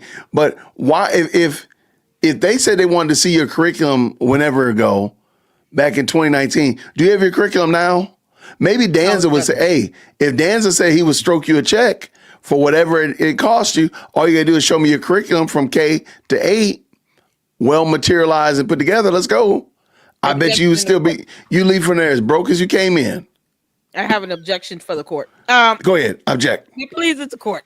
If I can't even see the expenses you're listing on your tax forms that you're submitting to the IRS every year, then I'm not giving you another dime of money after 11 plus years of collecting. And you can't show me where the money has been going this entire time. So I don't care if you go on anyone's podcast and say, I'm trying to do better. You're not getting another dime because you can't even show what you're spending the money on to the IRS, and they locked up Al Capone and he was a murderer. We're not doing this. You can't show me receipts. Don't ask for anything else. What you get is what you're getting. And you better be glad you're getting that, Umar. Because You're you just have a being boss mean. that's willing to give you money. Umar, You just don't see the vision. You just don't see the vision. kick rocks, Umar. You're not seeing the vision. You need to see the vision. He belongs in prison. He belongs to the streets. He belongs to the street. Hold on. I don't got he belongs to the streets. I do know that, however. She belongs to the streets. Boom. Well, but you know what? If Umar went to the IRS and they said, Umar, what do you have? You know what he would say? I have nothing. That would have to be the truth right there. He would have to say, like, I got nothing. IRS man, I have nothing at all. Yep. That's it. Finish this up. Well, Share the y'all screen, crazy. Jay. Share the screen, Jay. I'm Patty. What am I sharing? Oh, what am I? Oh, hold on. What is this? Pan-African curriculum from K to 12. I just did this in ChatGPT, sir. Lord have mercy. God, look at that. That is the curriculum. It took ChatGPT 120 seconds to come up with this curriculum. Dr. Umar, you have degrees. Umar, we're 6 still of laughing them. at your dissertation. We're still laughing Right. at Umar's dissertation, by the way. We stay laughing at that. Right, I'm just saying real quick. Money on the line, you finna make it enough. You mean tell me with money on the line, you couldn't make a curriculum? I'm saying this ain't no. No, I agree. I mean, they sell them at School Box. He could have just went down to School Box and bought a whole curriculum set and said, hey, this is what I'm going to teach. They gave him the building and he took it back. Listen, you know what, Uncle Mo TV? I would prefer for him to have some type of something. Have something, sir. Have something, sir. I want him to have some cufflinks. Child, he gonna get them. They coming. They coming. Oh, you talking about? Oh, I'm like Yeah. cufflinks. He got a short sleeve shirt. I missed it. I'm sorry. Yeah. Flashing light. Oh, Deacon. Elise, Right. I'm buying and we done. What you want to know what I'm teaching for? I said, you can't get that. Do they And think you're pushing religion? Is it a religious thing? Like, where's the pushback in that city? I think it's just that they knew who I was and wasn't going to sell. And guess what? Every school in Detroit that we wanted, still sitting there. So that's why I tell people you got to understand that when it comes to white people, they're more about power than money. Yeah. If they was about the money, they would have sold us the building. They all there. They was about the control. We don't want him teaching that. You feel me? We rather and not there's make a reason the money. why Detroit looks like Detroit. Yes. Oh man. Hold on. I learned so much in the school hunt. I remember I was going to Lisa up. school. Sorry. Okay, what you say about what? Danza. Watch your mouth, the Danza Project. The reason that Detroit looks like how Detroit looks is because Detroit was Motor City. So once the United States of America started outsourcing the motor vehicle industry, they took away all the wealth and functionability of Detroit. That's what we're not going to do, because right now in Detroit, you can buy properties that cost millions of dollars, and you can buy properties that are cheap as hell and renovate them. We ain't going to do that, homeboy, because where you live at, because you out here cosplaying a black man when you really looking like Casper. You out here giving a pass to one of the great biggest swindlers in the African American community. You Now out here that's true. acting like that this man right here ain't did a good disservice to all the black boys and girls in America while trying to get in all their mother's panties. Boy, you better shut up. Let me shut up. Yeah.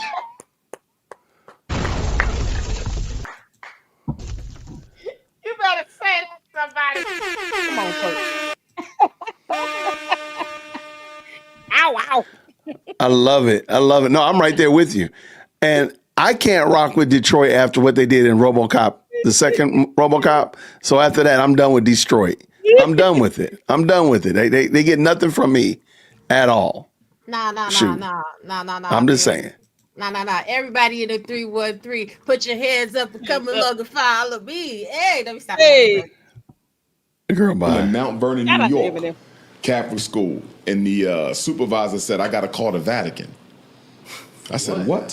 He said, I said, "You got to call Rome." He said, "I got to call Rome." I said, "Why you got to call Rome?" He said, "What did he say?" He said, "About half the Catholic schools in America are still managed directly from the Vatican." He had to call the Vatican and ask if he could lease the school to Dr. Umar, and of course they said, "Hell no." Yeah. You know, because the Pope knows him so well. Oh my God. Y'all press X for doubt. Y'all press X for doubt. I do not believe under any circumstances that Rome cares about Umar. They don't know he exists. Umar. Right, y'all, come on, man. This Negro, we got the archdiocese, we got the Jewish people against them, we got the cities against them. You see, he's just the unluckiest dude on the planet. I mean, everybody's against him except who's for him. That's crazy work, man.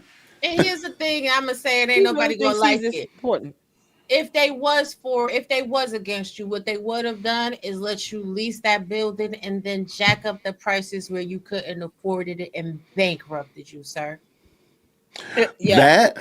That, or just knowing that you wouldn't be able to sustain it and let you take all the debt. I mean, that could have been another issue as well. So no, I'm right there with you. Yeah. He's like This a man is Candace Owens crazy right now. He sounds just like Candace Owens with these dumb Yeah, he concerns. does. Lord. All right, let's get this done. We're almost finished. So, and he also told me that the Vatican is the second largest property owner either in the United States or in the world. I didn't know that. White boy was dropping all these jewels on me. He said we own much property. I didn't know that either. So that's crazy. So when you hear about that, United States, London, Rome connect, that's real. Them 3 city-states that don't answer to nobody, that's very real. That's very real. It's very interesting how you mentioned about the contract. What is he talking about? And this is He why said the United States, London, Rome connect. Yeah, The I've United never. States is a country, not a city. What is he talking Well, Rome is his own country. Country entry. It's a Okay. country, but London is a city. London So I don't. exactly. It's not a country. It's where the So Ninja Turtles are, man. It's an underground. It's Ninja Turtles, man. He thinks Africa is a country too. So whatever. This Like guy. you're supposed to be an educator though. Like Oh let's my God. Let's park there for a second. Idiot. He's an idiot. I don't even know what else to say with this. The Pope doesn't care that Umar Johnson is roaming the earth. No one in the Vatican cares that he exists. Why does he think he's this important? I mean, I think he's a narcissist. because he tells a story and these people will nod their head. right Oh, because God. because he's a race baiter. Let's call it what it is. He's a race baiter. That is correct. That Pan-African movement is all about race baiting. Like ultimately, all I've heard from him is deflecting onto other people, and then you trying to bring religion into it. But Pan-Africans are not Christian, so let me shut up, man. I ain't gonna get y'all that deep. Not tonight. Yeah, and I said, and I'm still right. The Vatican is its own sovereign and fully independent country, not just a city. It's the Vatican. Now he said, I believe he said Rome, so maybe I was wrong by inserting Rome into it. But no, the Vatican is its own country. Yeah, it says, I'm looking it up now. Yeah. It says it's a landlocked ecclesiastical state and the smallest fully independent nation state in the world, located entirely within the city of Rome. So that's correct what you said. Yeah, Now, Rome we is a research city, up but, here. We'll fact check ourselves now. you yeah, know. but the Vatican is a whatchamacallit. It's inside of Rome. nation state. Yeah, it's a nation. It's its own country. Very strange, but it is what it is. Okay, let's keep going. Yeah. Right, because people could say whatever the hell they want. When you go into that, it's tough. I got a lot of friends that are into real estate, and I'm from a city, Buffalo, New York. It's another small city similar to the way Detroit operates. Yes, sir. And Detroit. they'll get contractors, they'll get it all set up, and the job is done terribly. Yep. And it's just war. Yep. It's just Yep. like, okay, well, what do I do about this? Now we gotta rip it out. Yep. It's just a thing that most people don't have a clue about. They have no clue about it. And then when somebody don't finish their work, Yep. Now you gonna stop lying on New York too, right? I'm from Harlem, but I know New York all the way up to Endicott. That is not true. Okay, they do have unions, yes, but the work is absolutely warranted and guaranteed. Like, so you're just out here saying anything to pander to your guests because you hope it's gonna give views. Like now you're shitting on New York. Umar's not from Detroit. Umar is from Philadelphia, and he don't have no property in Detroit. What he said was in Delaware and Wilmington. So are you not even listening to your guests, or you just talking just because you got lips on your face? Which one? I don't think he's listening. Words. He's not listening. He's not educated. He didn't research. He's just speaking words. I do think that they're giving a lot. They're feeding a lot of lines to Umar, which I don't think are good, because he's able to riff off of that and say, yeah, that's what I was going to say too. Yeah, amen, brother. Yep. Like just a head nod comments that I say. Like, no, that's not what he needs. Somebody to push back on him, be like, hey, help me understand this, because I'm sure there's things he's saying that don't make sense to them. Exactly. And they probably were like, dude, what was he talking about? I don't know. I thought you knew. I think they should ask them, like, hey, explain this to me, man. This don't make no sense. All right, we're almost done. Let's get it done. Let's go. Let's finish this up. so let's say the electricians don't finish their work. You got to get another electrician to come behind. No contractor, what I saw, they never want to say the previous contractor did a good job. You know what I mean? Yeah. It was like, we got to do it over. You know what I mean? I'm like, y'all can't build from where they slept. Nah, they didn't do that. Nobody was able to say we could pick up where they started. You know what I mean? The plumbers, nah, they didn't do this right. And I know they did it right, but you just want to get paid the For the full whole thing. thing. Yeah, The yeah. whole project. So we had to deal with that, But the white folks, they did it. They charged us up. They overcharged us, but at least they finished the job. You know what I mean? So that's What we is the at. job And that then they finished? Because you forever talking about you not done. So what job did they finish? Like, what did they do? What did the white people do? And do you have any video evidence of white contractors doing something that you would say, okay, they finished? We have white electricians, we have white plumber, white HVAC, anything? With Or Hispanic, RFP or contract itself or anything. anything. Like business card. That's what I'm saying. Like people just taking his word for it, and there's no reason. Like, what is the evidence that you're trusting Umar is able to get this done? That's my question for all of the Umarians in the building, all the struggle Umarians. What has he actually done that justifies your support of him? Child, This is the he has thing. no receipts. Umar don't even read. What is the need to say it was the white contractors and they got it done? And here's the thing. Sorry, not sorry. If you go to a mechanic and you have no idea what's going on in the engine, they're going to tell you anything and they're going to get all the money. The same thing with a contractor. If you don't know anything about plumbing, about pipes, about HVC, which joists are supposed to go where, which walls are low buried. HVC. HVAC, yes, I know. I meant to say it correctly. But shout out to the mop pit. But if you don't know anything about any of that, then of course you're gonna get fleeced with a contractor. It doesn't matter if it's white, Asian, Hispanic, black. They're gonna play in your face because you're stupid. Let me shut up. No, and that's why I brought up. That's why I brought up the Umarian right here, the struggle streamer Umarian, because I really want them to understand, like, what has he done? I understand he's giving you a lot of rhetoric, but what has he actually done, Umarian? You know, speaking to the microphone, what has he actually done that makes you believe that he's going to do any of the things that he says he's going to do? Shout out to the mop. But the mop gave away all the money, and the mop pays to have him on the channel. Yeah, the mop had to buy the headphones, the microphone, the on-air page back there. Mop said I had to do a whole lot of things to get to this point, people. What do you want from me? The mop be having camera slips just like Umar with the filthy back piles of garbage clothes all over the place. You understand what I'm saying? Yep. Mop said the electric bill is not cheap here. I just want to say that. I just want to, shout out to the mop. Shout out to the mop. Hopefully the mop will clean its camera lens. If he's on this Pan-African. Shout out to everybody who knows who the mop is, by the way. Shout out to everybody who knows. We do not punch down here at the Jay Witt podcast, but we do stomp every now and then. All right, let's keep this going. We got to get finished. We do not punch down. We just stomp. Garveyism platform, why would he let white people do the work? You have to distinguish and differentiate between charity and business. We don't accept donations from non-Africans, right? But if I have to pay a non-African to do a job, that's business. That's not a handout. They're not volunteering. They're not giving us nothing. We're paying them to do a job. You see, it's like if I have a store and a white person comes in and buys from my store, that's no contradiction. That's business. But if I got white folks coming in there financing me, that's a contradiction. You see, so people say, well, that's a contradiction. You got white. That makes no sense at all. But, and this is my thing also, Umar, and I've said this multiple times before, Umar paints himself into these trick bags. He puts himself in his trick bag so that he can justify not being successful.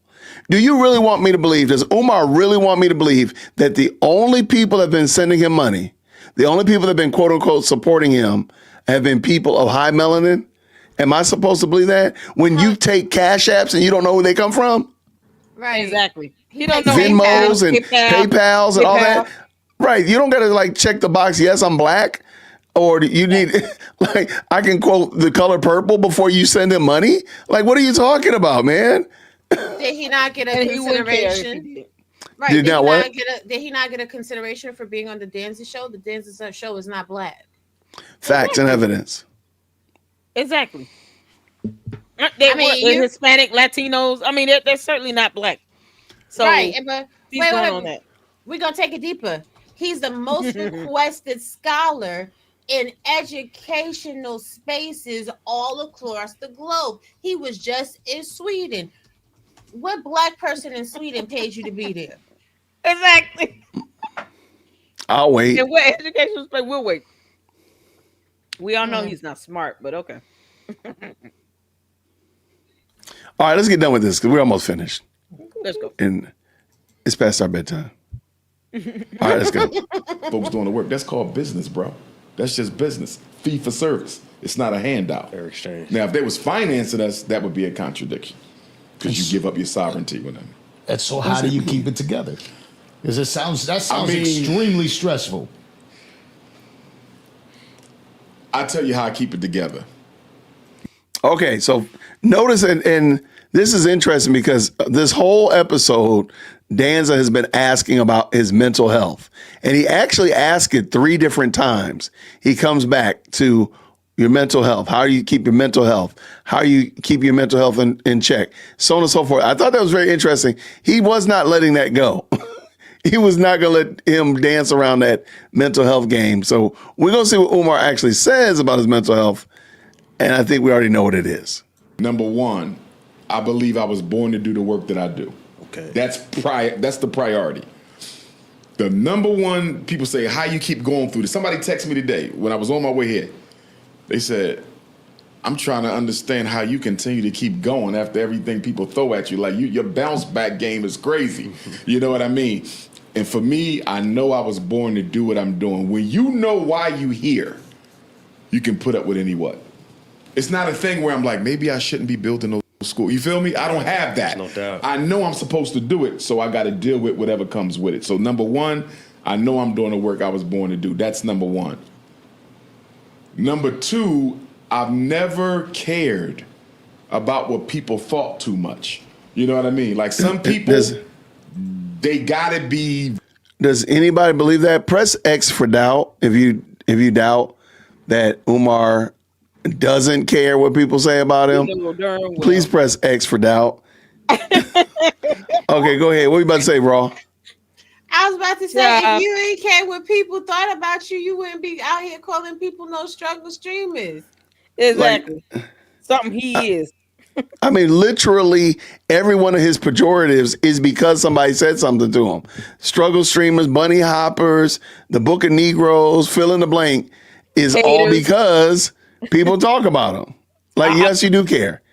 Yeah, he cares What he so much said to the about- point where he's willing to break laws and commit cyber crimes and dox people. Like, Right. this is how much he cares about what people think. He's willing to put your personal information out there on social media and not care if you have a case against him in court.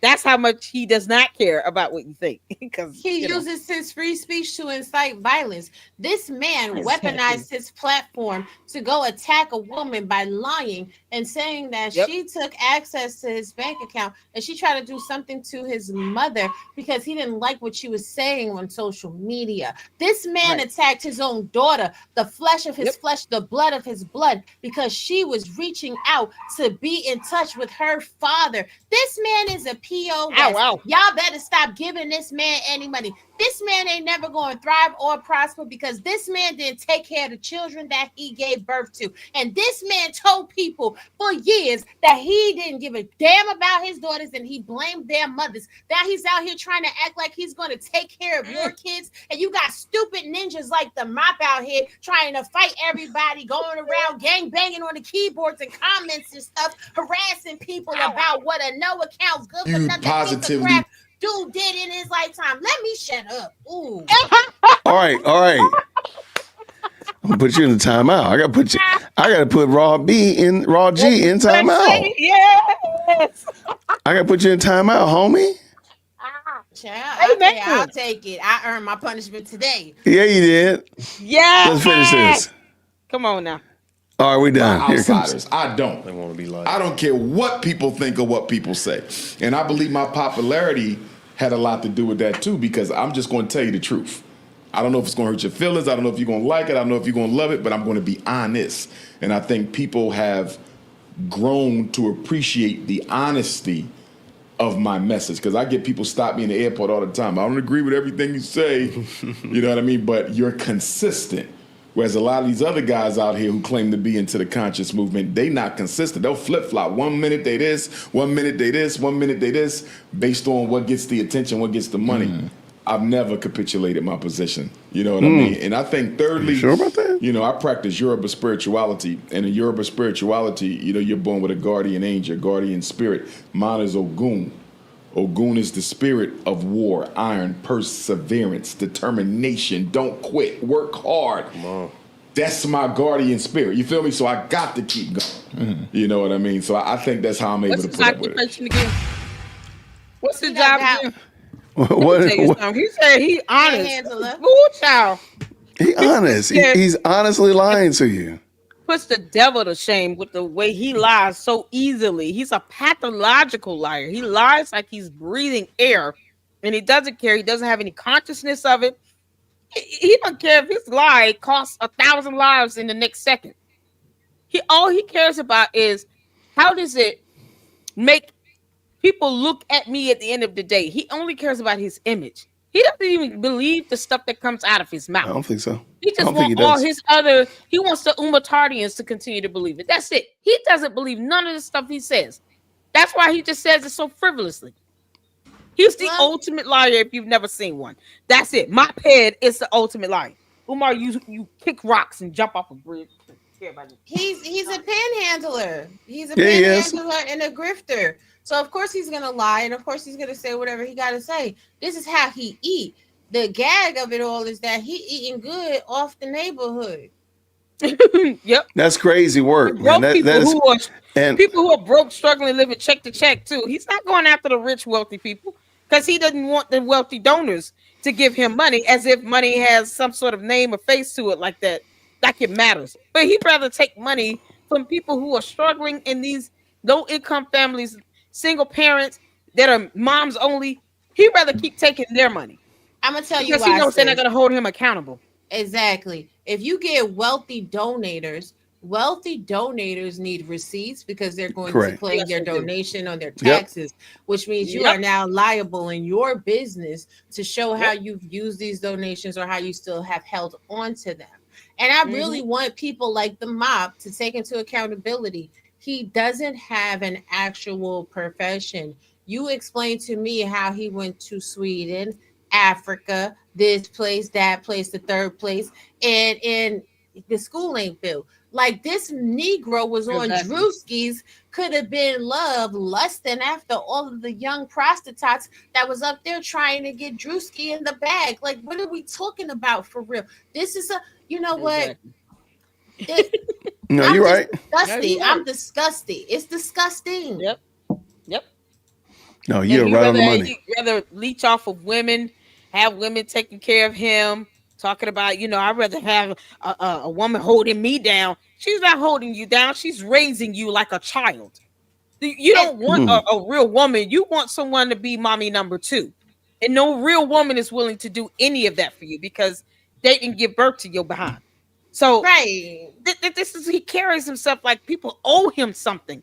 And that's right. The part that is so even more disgusting because you get, people like the Danza Project sitting here letting him vomit this nonsense all over their platform.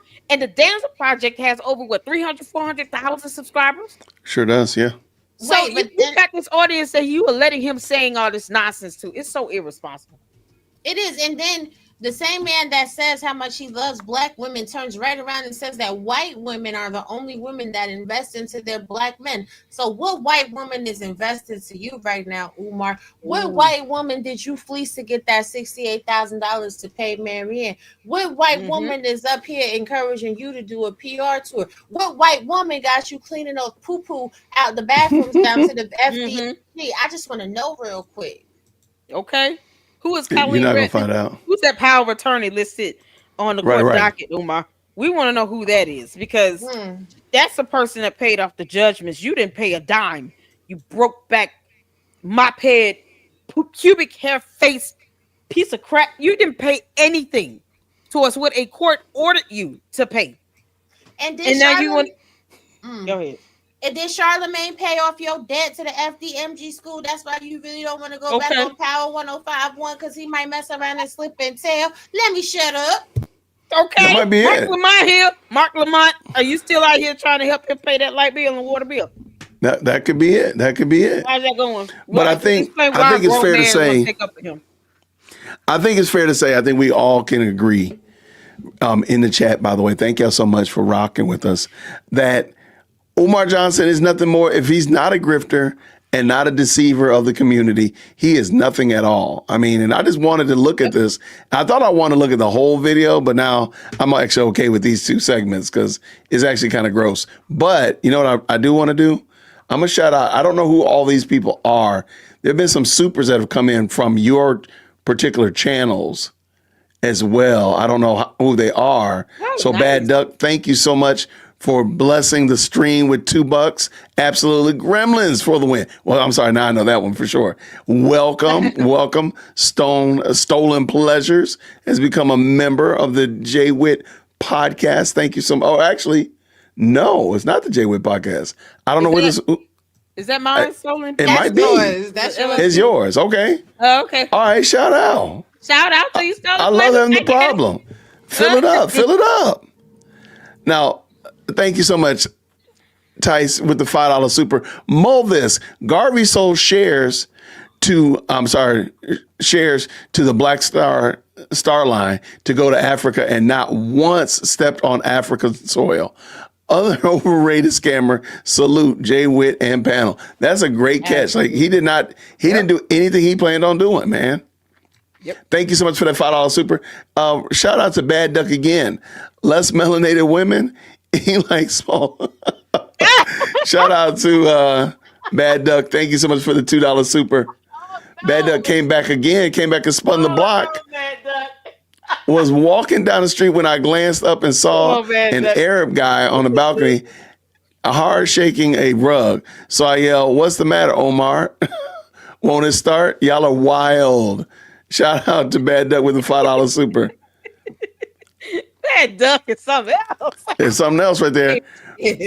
Now, Rosette, she done gifted somebody a membership. Somebody in One Lady Luck Club membership. The Lady Luck Club has gotten a membership. Shout out.